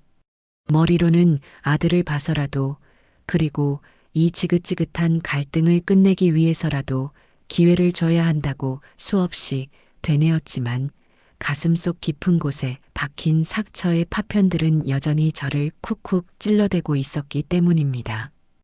용서란 무엇일까? 그저 괜찮다고 말 한마디 건네면 모든 것이 물 없던 일처럼 사라질 수 있는 걸까? 젊은 시절 저 역시 시어머니에게 알게 모르게 상처를 드렸던 일이 떠올랐습니다. 그때 저는 진심으로 용서를 빌었을까? 아니면 그저 상황을 넘기기에 급급했을까? 수십 년이 지난 일들이 파노라마처럼 스쳐 지나가며 마음이 더욱 복잡해졌습니다. 그 아이가 과연 어떤 모습으로 제 앞에 나타날까? 정말 진심으로 자신의 잘못을 뉘우치고 있을까? 아니면 아들에게 등 떠밀려 마지못해 오는 것일까? 수만 가지 생각이 머릿속을 오갔습니다. 저는 복잡한 마음을 떨쳐내려 애써 몸을 움직이기 시작했습니다. 아이들이 오면 그래도 깨끗한 집에서 맞이해야 하지 않겠어요. 진공 청소기를 돌리고 구석구석 쌓인 먼지를 닦아내며 일부러 몸을 고되게 놀렸습니다. 그래야 잡념이라도 사라질 것 같았거든요. 청소를 하다 보니 어느새 시간은 훌쩍 지나 점심때가 되었습니다. 오후에 온다고 했으니 슬슬 준비를 마쳐야겠다. 그렇게 생각하며 저는 평소에는 잘 닦지 않던 거실의 높은 장식장 위를 닦기로 마음먹었습니다. 먼지가 뽀얗게 쌓인 것을 보니 저의 묵은 감정들 같아 마음이 영 좋지 않았기 때문입니다. 의자를 밟고 올라가 젖은 행주로 장식장 윗부분을 닦아내려던 바로 그 순간이었어요. 제가 딛고 있던 낡은 식탁 의자 다리 하나가 살짝 흔들리더니 순식간에 몸의 중심이 무너졌습니다. 젊었을 적 같았으면 재빨리 균형을 잡았을 테지만 세월의 무상함은 제 몸의 순발력마저 앗아간 뒤였습니다. 저는 짧은 비명과 함께 그대로 바닥으로 곤두박질 쳤어요. 쿵 하는 둔탁한 소리와 함께 왼쪽 발목에서 우두둑하는 제 뼈가 부서지는 끔찍한 소리가 제 귀에 똑똑히 들려왔습니다. 아! 그리고 곧이어 제 평생 느껴보지 못했던 극심한 고통이 온몸을 덮쳤습니다. 눈앞이 번쩍하고 수만 개의 바늘이 동시에 발목을 찌르는 듯한 통증에 숨을 쉴 수 없을 만큼 아파왔어요. 발목은 순식간에 퉁퉁 부어오르기 시작했고 저는 차가운 거실 바닥에 쓰러진 채 신음소리만 내며 꼼짝도 할 수 없었습니다. 서러움과 고통에 눈물이 핑 돌았습니다. 하필이면 오늘 왜? 원망스러운 마음과 함께 이대로 아무도 오지 않으면 어쩌나 하는 끔찍한 공포가 밀려왔습니다. 얼마나 지났을까요? 겨우 정신을 차린 저는 식은땀을 뻘뻘 흘리며 휴대폰을 향해 필사적으로 기어가기 시작했습니다. 다행히 소파 위에 올려두었던 휴대폰이 바닥으로 함께 떨어져 손이 닿는 곳에 있었죠. 저는 떨리는 손으로 잠금을 풀고 단축번호 1번에 저장된 아들 녀석의 번호를 눌렀습니다. 신호음이 몇 번 울리지 않아 아들이 전화를 받았습니다. 그 목소리가 어찌나 반갑던지 저도 모르게 울음이 터져 나왔습니다. 엄마, 왜? 무슨 일이야? 울어? 정서가 나 좀. 고통과 서러움에 말이 제대로 나오지 않았습니다. 제 목소리가 정상이 아니라는 것을 알아차린 아들이 다급하게 물었습니다. 엄마, 왜 그래? 목소리가 왜 그래? 무슨 일이야? 나 넘어져서 발목을 움직일 수가 없어. 빨리 좀 와줘. 그 말을 끝으로 저는 거의 정신을 잃다시피 했습니다. 얼마나 지났을까요? 현관문 비밀번호가 다급하게 눌리는 소리가 들리고 문이 부서져라 열리는 소리와 함께 아들 녀석의 절규에 가까운 목소리가 들려왔습니다. 엄마, 엄마 괜찮아? 정신 좀 차려봐. 아들과 며느리가 거실로 뛰어들어왔습니다. 바닥에 쓰러져 끙끙 앓고 있는 제 모습을 본 두 아이의 얼굴은 새하얗게 질려 있었죠. 특히 민지의 얼굴은 핏기 하나 없이 질려 금방이라도 그 자리에 쓰러질 것만 같았습니다. 아들은 곧바로 119에 신고를 했고 저는 잠시 후 도착한 구급차에 실려 병원 응급실로 향했습니다. 들것에 실려나가는 동안 며느리 민지는 겁에 질린 눈으로 어쩔 줄 몰라 하며 그저 제 옷자락만 필사적으로 붙잡고 있었습니다. 그 작은 손의 떨림이 제게도 고스란히 전해져 왔습니다. 병원에서의 시간은 정신없이 흘러갔습니다. 엑스레이를 찍고 의사의 진찰을 받은 결과는 생각보다 심각했어요. 왼쪽 발목뼈에 금이 가고 인대가 파열되어 수술은 피했지만 통깁스를 하고 몇 달은 꼼짝없이 지내야 한다는 진단이 내려졌습니다. 응급처치를 받고 병실에 입원 수속을 밟는 동안 아들은 이리저리 뛰어다니며 제 곁을 지켰습니다. 하지만 며느리 민지는 응급실 구석에 서서 어쩔 줄 몰라 하며 하얗게 질린 얼굴로 저를 바라보기만 할 뿐이었어요. 그 아이의 눈에는 두려움과 죄책감이 뒤섞여 있었습니다. 아마도 오늘이 자신들이 제게 용서를 구하러 오기로 한 날이었기에 제 사고가 마치 자기들 탓인 것만 같아 더 큰 충격을 받은 모양이었습니다. 병실 침대에 누워 링거를 맞고 있으니 그제야 조금 정신이 들었습니다. 아들은 원무과에 수속을 처리하러 잠시 자리를 비웠고 병실 안에는 저와 민지 단둘만 남게 되었죠. 어색하고 무거운 침묵이 흘렀습니다. 저는 아픈 몸을 일으켜 물이라도 한 잔 마시고 싶었어요. 하지만 손을 뻗어보아도 협탁 위의 물컵은 너무 멀리 있었습니다. 제가 낑낑거리는 것을 본 민지가 그제야 자석처럼 굳어있던 몸을 움직여 제게 다가왔습니다. 어머니, 물 드릴까요? 저는 말없이 고개를 끄덕였습니다. 민지는 물컵에 빨대를 꽂아 조심스럽게 제 입에 가져다 주었어요. 저는 빨대를 통해 미지근한 물을 몇 모금 빨아들였습니다. 목을 축이고 나니 살 것 같았죠. 그때였습니다. 민지가 제 침대 옆에 의자를 끌어다 앉더니 아무 말 없이 제 손을 잡고는 눈물을 뚝뚝 흘리기 시작했습니다. 변명도 사과도 아니었습니다. 그저 소리 없이 눈물만 흘리고 있었죠. 그 눈물에서 저는 그 아이의 진심을 조금이나마 느낄 수 있었습니다. 그날 밤 민지는 집으로 돌아가지 않고 병실 간이 침대에서 꼬박 밤을 새우며 제 곁을 지켰습니다.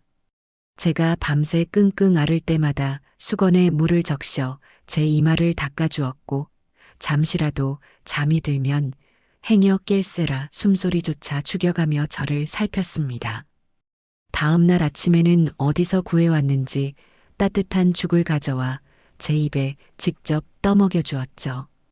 음식을 삼키기 힘들어하는 저를 위해 아이처럼 아 소리를 내며 죽을 불어주는 그 아이의 모습을 보며 제 마음속 단단했던 벽이 조금씩 허물어지는 것을 느꼈습니다.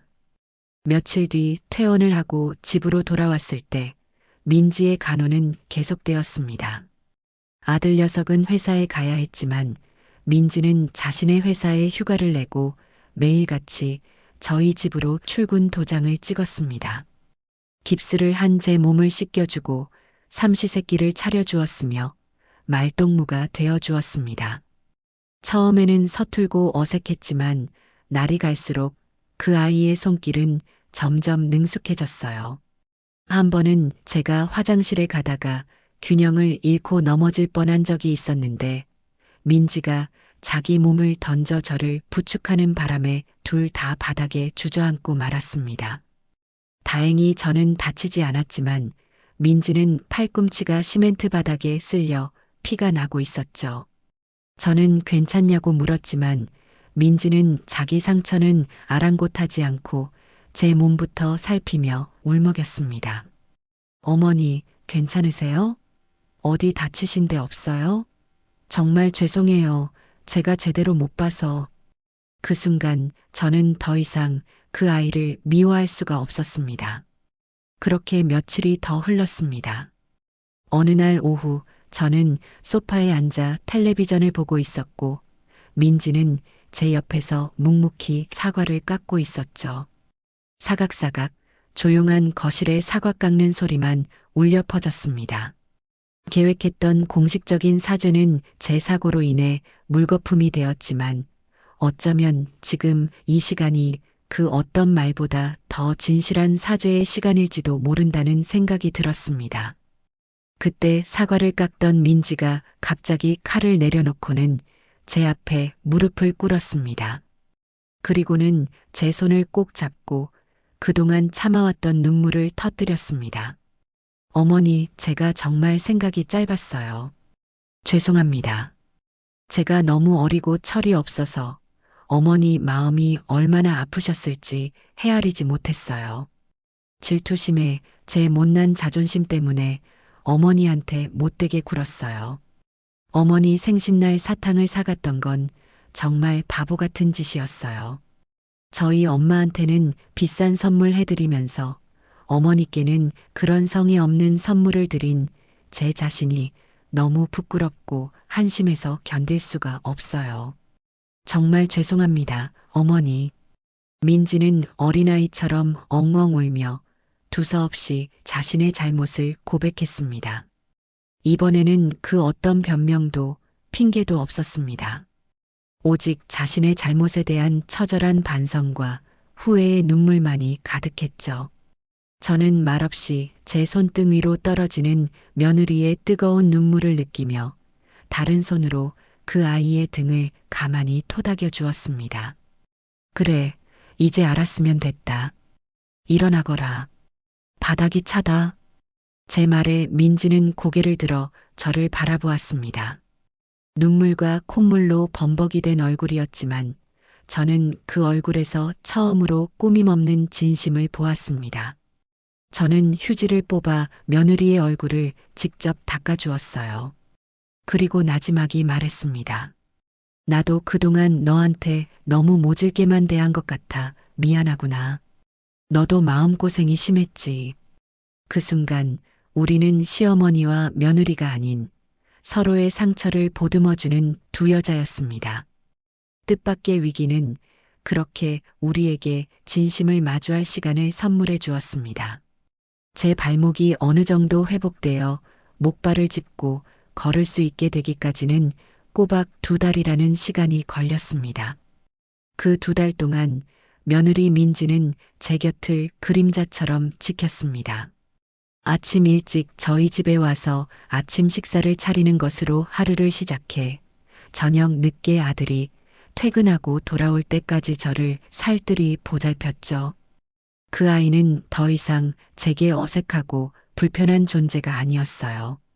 우리는 함께 밥을 먹고 텔레비전을 보며 연속극 주인공 욕을 하다가 함께 웃고 서로의 어린 시절 이야기를 나누는 사이가 되었습니다. 그러는 동안 저는 민지가 가진 본래의 선한 마음을, 민지는 제가 가진 따뜻한 정을 비로소 발견하게 되었죠. 우리는 서로를 미워했던 시간이 무색할 만큼 빠르게 가까워졌습니다. 어느 정도 거동이 편해진 어느 날 저는 큰 결심을 하고 사돈에게 먼저 전화를 걸었습니다. 사돈은 제 사고 소식을 듣고 몇 번이나 집에 찾아오려 했지만 제가 아직 마음의 준비가 되지 않아 정중히 거절해왔던 터였습니다. 이제는 그 매듭도 풀어야 할 때라고 생각했어요. 사돈, 저예요. 몸은 이제 많이 괜찮아졌어요. 다름이 아니라 괜찮으시면 이번 주말에 식사나 한번 같이 할까 해서요. 제 갑작스러운 제안에 사돈은 무척 놀란 듯 했지만 이내 떨리는 목소리로 네, 그럼요, 사부인. 제가 맛있는 곳으로 예약해 놓겠습니다. 라며 흔쾌히 수락했습니다. 약속한 날 저는 아들 부부와 함께 식당으로 향했습니다. 식당 입구에는 사돈이 먼저 와서 저희를 기다리고 있었죠. 저를 보자마자 사돈은 달려와 제 팔을 부축하며 어쩔 줄 몰라 했습니다. 아이고, 사부인. 이 귀한 몸을 이끌고 어쩐 일이세요? 제가 댁으로 찾아뵀어야 했는데 몸은 좀 어떠세요? 아직도 많이 아프시죠? 아닙니다, 사돈. 저도 이제 바깥바람 좀 쐬고 싶어서요. 어색한 분위기 속에서 식사가 시작되었습니다. 한동안 서로 눈치만 보며 음식만 깨작거리던 중 사돈이 마침내 용기를 내어 입을 열었습니다. 사부인, 그동안 제가 정말 면목이 없었습니다. 제 딸이 그런 큰 잘못을 저지르는 동안 엄이라는 사람이 그걸 바로잡아주지는 못할 망정 뒤에서 부추기기나 했으니 정말 드릴 말씀이 없어요. 제가 젊었을 적에 시집살이를 호되게 해서 제 딸만큼은 시집살이 안 시키고 싶다는 욕심에 그만해서는 안 될 행동을 했습니다. 제 잘못이 큽니다. 부디 너그럽게 용서해 주세요. 사돈은 그렇게 말하며 자리에서 일어나 제 앞에 고개를 깊이 숙였습니다. 저는 그런 사돈의 모습에 조용히 수저를 내려놓았습니다. 그리고 사돈의 손을 잡고 자리에 앉혔죠. 사돈, 이제 고개 드세요. 저도 그리고 우리 민지도 그동안 서로에게 상처를 주고받으며 많은 것을 배웠습니다. 이제 다 지난 일이에요. 지난 일에 얽매여 앞으로 나아가지 못하면 그것만큼 어리석은 일도 없지요. 앞으로 잘 지내면 됩니다. 우리 이제부터라도 진짜 사돈 사이, 좋은 친구 사이로 지내요. 제 말에 사돈은 눈시울을 붉히며 고개를 들었습니다. 정말 염치 없지만 그렇게 말씀해 주시니 너무 감사합니다, 사부인. 저는 그런 사돈의 손을 따뜻하게 맞잡아 주었습니다. 그날 우리는 지난날의 모든 오해와 갈등을 털어내고 새로운 관계를 시작하기로 약속했습니다. 식사를 마치고 나올 때 사돈은 제게 앞으로는 제가 사부인을 친언니처럼 모시겠습니다. 라며 활짝 웃어 보였죠. 그 웃음은 더 이상 가식이나 허영이 아닌 진심에서 우러나온 따뜻한 웃음이었습니다. 시간이 흘러 다시 제 생일이 돌아왔습니다. 작년에 그 끔찍했던 생일과는 모든 것이 달라져 있었습니다. 아들 부부는 아침 일찍부터 저희 집으로 찾아왔습니다. 그리고는 저를 소파에 앉혀놓고 두 사람이 직접 끓인 미역국과 정성껏 차린 생일상을 제 앞에 대령했죠. 민지는 서툰 솜씨로나마 제가 좋아하는 잡채와 나물을 만들어 왔는데 그 맛이 세상 그 어떤 진수성찬보다도 달고 맛있었습니다. 식사를 마친 뒤 민지는 수줍은 얼굴로 제게 작은 상자 하나를 내밀었습니다. 어머니, 생신 축하드려요. 이거 별건 아니지만 제가 어머니 생각하면서 만들어 봤어요. 상자를 열어보니 그 안에는 고운 연보라색 실로 짠 목도리가 들어 있었습니다. 제가 예전에 나는 나이 드니 저런 화사한 색이 좋더라. 라고 무심코 했던 말을 기억하고 몇 날 며칠 밤을 새워가며 직접 뜬 것이라고 했어요. 목도리와 함께 들어있는 손편지에는 삐뚤빼뚤한 글씨로 저에 대한 고마움과 사랑이 가득 담겨 있었습니다. 사랑하는 어머니께. 작년 어머니 생신날을 생각하면 아직도 가슴이 철렁 내려앉고 죄송한 마음에 고개를 들 수가 없습니다. 그때 저는 너무나 어리고 이기적이었습니다. 제 엄마만 소중한 줄 알고 어머니의 마음은 조금도 헤아리지 못했습니다. 그런 저를 어머니께서는 사고를 당하신 그 순간에도 원망 한마디 없이 품어주셨습니다. 어머니께서 제게 주신 따끔한 가르침과 따뜻한 용서가 없었다면 저는 아직도 철없는 어린아이로 살고 있었을 거예요. 이제는 저도 어머니께 자랑스러운 딸이 되고 싶습니다. 부족하지만 앞으로 정석 씨와 함께 어머니의 든든한 울타리가 되어드릴게요. 세상에서 가장 존경하고 사랑하는 우리 어머니, 오래오래 건강하게 저희 곁에 계셔주세요. 사랑해요, 어머니. 저는 편지를 다 읽기도 전에 눈물이 쏟아져 앞을 볼 수가 없었습니다. 작년 생일 사탕 한 봉지를 받았을 때와는 전혀 다른 종류의 눈물이었습니다.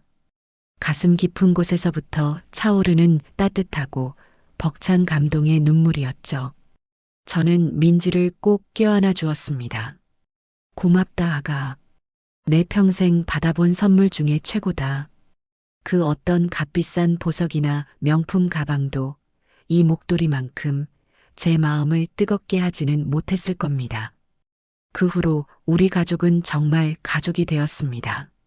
아들 정석이는 더 이상 아내와 어머니 사이에서 눈치만 보는 유약한 남자가 아니었어요. 양가에 공평하게 자라고 아내와 어머니 사이에서 지혜롭게 소통의 다리 역할을 하는 든든한 가장이 되어 있었죠. 한 번은 민지와 제가 사소한 일로 의견 다툼을 한 적이 있었는데 정석이가 중간에서 어머니 말씀도 일리가 있고 민지 당신 생각도 좋은 점이 있네. 두 사람 의견을 합쳐서 더 좋은 방법을 찾아보면 어떨까? 라며 현명하게 중재하는 모습을 보며 저는 속으로 얼마나 대견하고 뿌듯했는지 모릅니다. 제가 바라던 아들의 모습이 바로 저런 모습이었거든요. 남편으로서 그리고 아들로서 자신의 자리를 정확히 알고 사랑하는 두 여자를 모두 행복하게 만들어주는 든든한 남자. 제 아들은 그렇게 진짜 어른이 되어가고 있었어요. 저는 그런 아들의 모습을 보는 것만으로도 배가 불렀습니다. 이제 저희 가족은 주말마다 함께 모여 식사하는 것이 자연스러운 일상이 되었습니다. 때로는 저희 집에서, 때로는 사돈댁에서, 때로는 분위기 좋은 식당에서 함께 시간을 보냈죠. 신기한 것은 한때는 서로 못 잡아먹어 안달이었던 저와 사돈이 이제는 둘도 없는 친구 사이가 되었다는 겁니다. 우리는 함께 동네 문화센터에 다니며 노래 교실과 도자기 공예를 배웠고 날씨 좋은 날이면 손을 잡고 공원을 산책하기도 했습니다. 사람들은 저희를 보고 자매냐고 물을 정도였죠. 한 번은 사돈이 도자기 공예 시간에 만든 삐뚤빼뚤한 찻잔을 제게 선물하며 형님, 이거 제가 형님 생각하면서 만든 거예요. 라며 수줍게 웃는데 그 모습이 어찌나 사랑스럽던지 저도 모르게 웃음이 터져 나왔습니다. 민지는 이제 제게 요리를 배우는 재미에 푹 빠졌습니다. 주말에 저희 집에 오면 앞치마부터 두르고 부엌으로 들어와 어머니, 오늘은 뭐 가르쳐 주실 거예요? 라며 눈을 반짝였죠. 저는 그런 며느리가 귀여워서 제가 아는 모든 음식 솜씨를 아낌없이 전수해 주었습니다. 민지는 제 레시피를 수첩에 꼼꼼히 받아 적으며 나중에 우리 아이 태어나면 할머니 손맛 그대로 맛있는 거 많이 해줘야지. 라며 웃곤 했습니다. 그 말을 들을 때마다 제 마음은 행복으로 가득 차올랐죠. 그러던 어느 날 온 가족이 저희 집에 모여 저녁 식사를 하고 있을 때였습니다. 민지가 요즘 들어 부쩍 입맛이 없고 피곤해하는 것 같아 걱정을 하던 참이었어요. 사돈 역시 우리 딸이 얼굴이 반쪽이 됐네. 어디 아픈 거 아니냐? 라며 안쓰러워했죠. 바로 그때 아들 부부가 갑자기 자리에서 일어나더니 서로의 손을 꼭 잡은 채 중대 발표라도 하듯 비장한 표정으로 저희를 바라보았습니다. 어머니, 그리고 장모님, 저희가 드릴 말씀이 있습니다. 무슨 일인가 싶어 모두의 시선이 두 아이에게로 쏠렸습니다. 정석이가 잠시 뜸을 들이더니 이내 활짝 웃으며 말했습니다. 민지가 아픈 게 아니라 입덧을 하는 거였습니다. 저 아빠 됩니다. 그리고 우리 민지는 엄마가 되고요. 그 말이 끝나기가 무섭게 집안은 환호성으로 가득 찼습니다. 저와 사돈은 서로를 부둥켜 안고 세상에 우리가 할머니가 된대 라며 소녀처럼 기뻐서 어쩔 줄을 몰랐습니다. 민지가 임신을 했다는 소식은 우리 가족에게 찾아온 가장 큰 축복이자 선물이었습니다. 한때는 깨어지기 직전까지 갔던 이 가정이 이제는 새로운 생명을 품고 더 단단하고 완전한 모습으로 거듭나게 된 것이었죠. 그날 이후 저와 사돈에게는 새로운 목표가 생겼습니다. 바로 세상에서 가장 멋진 할머니가 되어주는 것이었죠. 우리는 함께 아기용품점을 돌아다니며 손주에게 입힐 옷과 장난감을 골랐고 태교에 좋다는 책을 사서 서로 돌려보기도 했습니다. 민지의 배가 점점 불러올수록 우리 가족의 사랑과 행복도 그만큼 커져만 갔습니다. 시간이 흘러 어느 조용한 오후였습니다. 저는 겨우내 입었던 두꺼운 옷들을 정리하고 봄옷을 꺼내기 위해 옷장 정리를 하고 있었어요. 한참 옷장을 정리하다가 저는 문득 몇 년 전 그 사건의 중심이었던 부엌 찬장이 눈에 들어왔습니다. 그 사탕은 어떻게 됐을까? 이미 오래전에 버렸을 테지만 저는 홀린 듯이 찬장 문을 열었습니다. 그리고 가장 깊숙한 곳을 손으로 더듬어 보았죠. 물론 그곳에는 아무것도 없었습니다. 씁쓸했던 과거의 기억만이 희미한 먼지처럼 손끝에 느껴지는 듯 했습니다. 바로 그때 현관문 열리는 소리가 들리며 며느리가 들어왔습니다.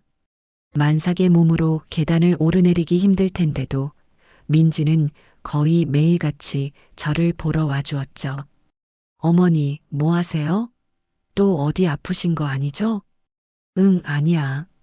그냥 옛날 생각 좀 하느라고.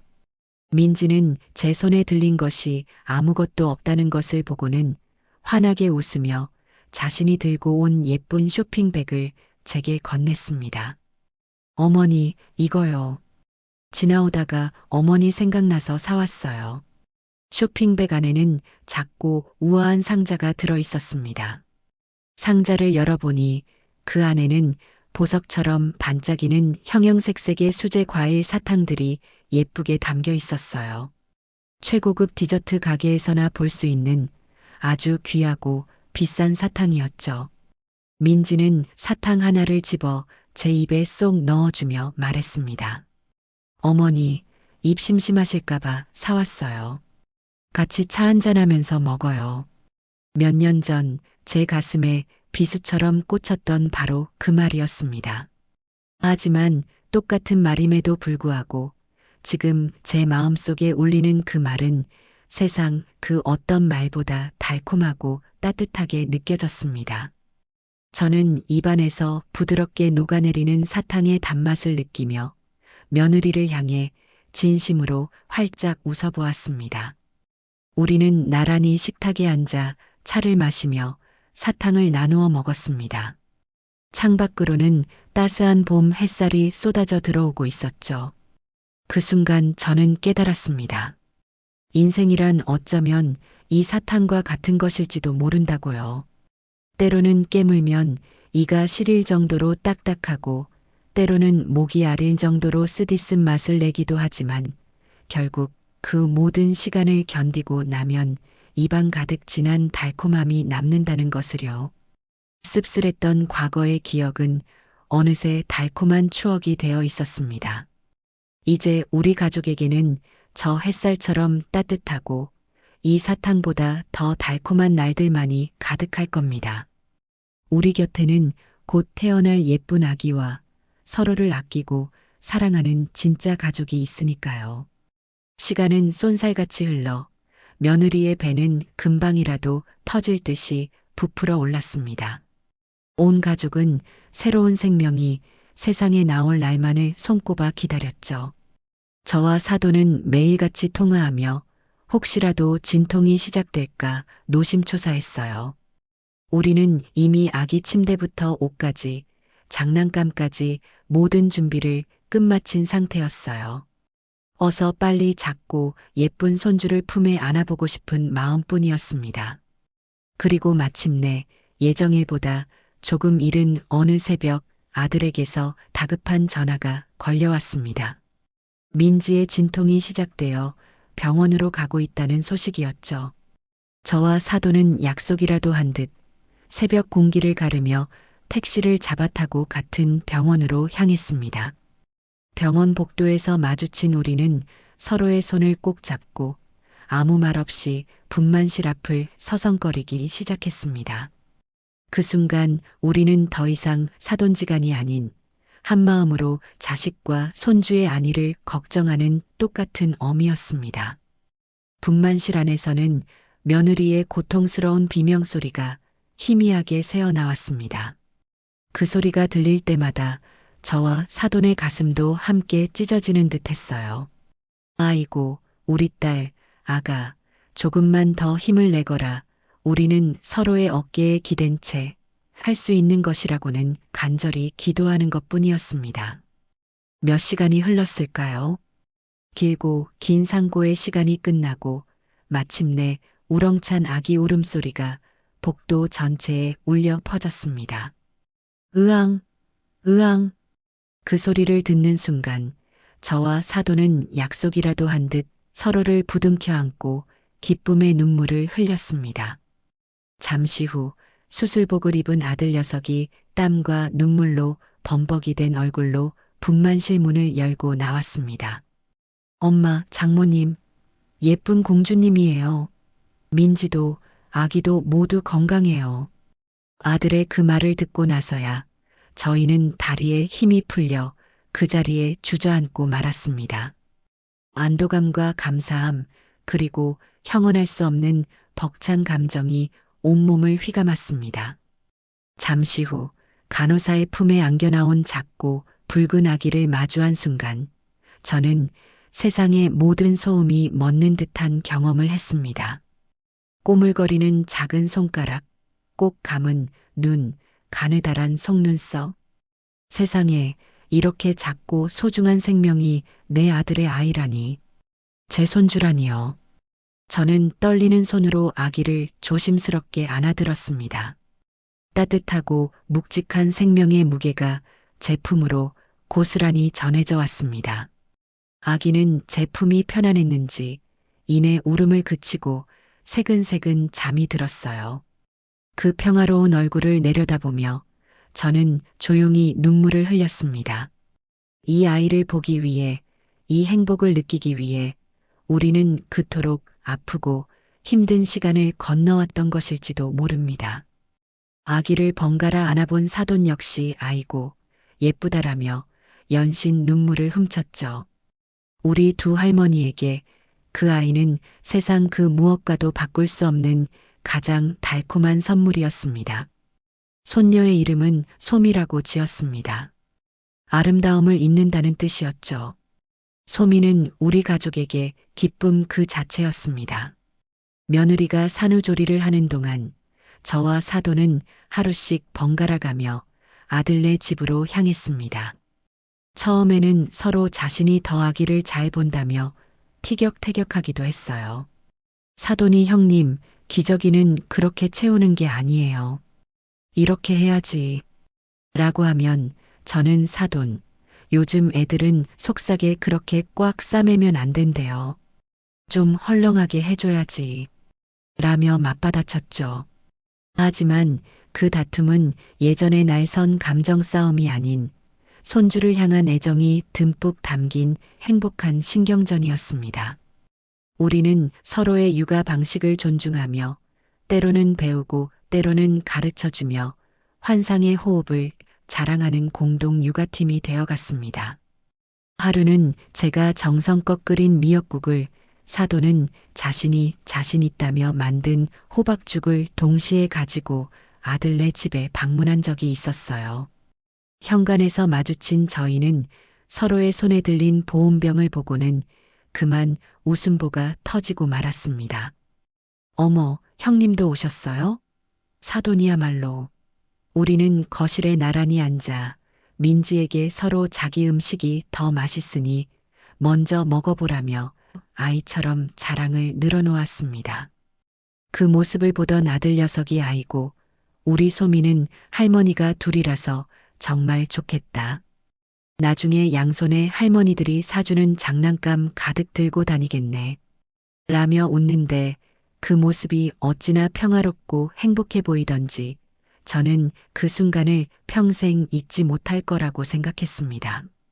어느 맑은 가을날 오후 소파에 앉아 잠든 소미를 바라보고 있을 때였습니다. 사돈이 조용히 제 곁으로 다가와 커피를 건네며 말했습니다. 형님, 가끔 그런 생각을 해요. 만약 그때 형님이 제 환갑 잔치에서 그렇게 충격요법을 쓰지 않으셨다면 우리가 지금 이렇게 웃으면서 함께 손주를 보고 있을 수 있었을까 하고요. 저는 말없이 커피잔을 들어 한 모금 마셨습니다. 아마 불가능했을 거예요. 저는 여전히 제 딸만 귀한 줄 아는 이기적인 엄마였을 테고 우리 민지는 철없는 며느리로 형님 속을 계속 썩이고 있었겠죠. 정서방은 중간에서 얼마나 힘들었겠어요. 생각만 해도 아찔해요. 그때는 형님이 정말 밉고 원망스러웠는데 지금 생각해보니 우리 가족을 구렁텅이에서 건져주신 은인이세요. 정말 감사하게 생각해요, 형님. 사돈의 진심 어린 고백에 제 눈시울이 뜨거워졌습니다. 저는 사돈의 손을 잡으며 말했죠. 사돈, 이제 우리 그런 얘기는 그만해요. 다 지난 일인데 우리는 그저 각자의 방식으로 가족을 지키고 싶었던 것 뿐이에요. 방법이 조금 서툴렀지만 결국 이렇게 모두가 행복해졌으니 그걸로 된 거 아닐까요? 사돈은 제 말에 고개를 끄덕이며 미소 지었습니다. 우리는 더 이상 과거에 얽매이지 않았습니다. 우리에게는 이제 함께 만들어가야 할 소중한 미래가 있었으니까요. 시간이 흘러 소미의 첫 번째 생일이 다가왔습니다. 우리는 요란한 잔치 대신 온 가족이 모여 조촐하지만 의미 있는 돌잔치를 열어주기로 했죠. 잔칫날 아침 저와 사돈 그리고 민지는 함께 부엌에 서서 음식을 만들었습니다. 제가 나물을 무치면 사돈이 전을 부치고 민지는 잡채를 만들었죠. 서로의 이마에 흐르는 땀을 닦아주며 웃음소리 가득한 부엌에서 우리는 완벽한 하나의 팀이었습니다. 소미는 저희가 함께 만들어준 고운 한복을 입고 오늘의 주인공답게 모두의 사랑을 독차지했습니다. 돌잡이 시간이 되자 모두의 관심이 아기 앞에 놓인 물건들로 쏠렸습니다.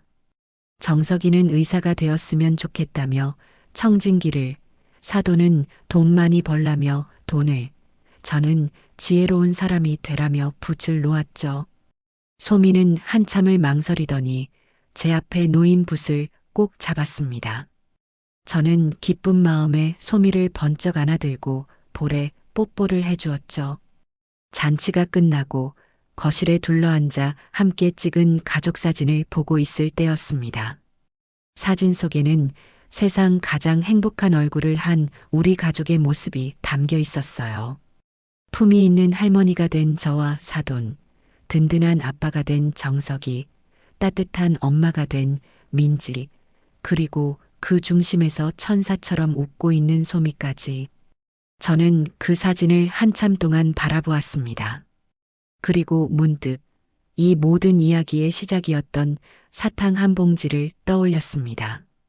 누군가에게는 하찮고 보잘것없는 그것이 우리 가족에게는 쓰디쓴 약이 되기도 했고 관계를 뒤흔드는 폭풍이 되기도 했습니다. 하지만 그 모든 시련의 시간을 지나고 나니 이제는 희미한 추억이 되어 있었습니다. 그 씁쓸했던 경험이 있었기에 우리는 지금의 이 달콤함이 얼마나 귀하고 소중한 것인지 알게 된 것이었죠. 저는 제 무릎에 앉아 옹알이를 하는 소미의 작은 손을 꼭 잡았습니다. 이 작은 아이는 앞으로 살아가면서 수많은 맛을 경험하게 될 겁니다. 때로는 달콤하고, 때로는 짜고, 때로는 쓰디쓴 맛을 보게 되겠죠. 하지만 저는 이제 걱정하지 않습니다. 이 아이 곁에는 언제나 함께 울고 웃어줄 든든한 가족이 있을 테니까요. 혹여 아이가 길을 잃고 헤매게 되더라도 우리 모두가 힘을 합쳐 아이를 다시 사랑의 길로 이끌어줄 것이라는 것을 믿어 의심치 않습니다. 제 품에 안겨 까르르 웃는 손녀를 바라보며 저는 조용히 속삭였습니다. 아가, 너는 할머니처럼 아프고 힘든 길은 걷지 말거라. 너의 인생은 언제나 오늘처럼 세상에서 가장 달콤한 선물 같은 날들로 가득하기를. 제 속삭임을 알아듣기라도 한 듯 소미는 제 얼굴에 자신의 작은 얼굴을 부비며 활짝 웃어주었습니다. 그 미소야말로 제게는 세상 그 어떤 사탕보다 그 어떤 선물보다도 더 달콤하게 느껴졌습니다. 우리 가족의 진짜 이야기는 어쩌면 지금부터가 시작일지도 모릅니다.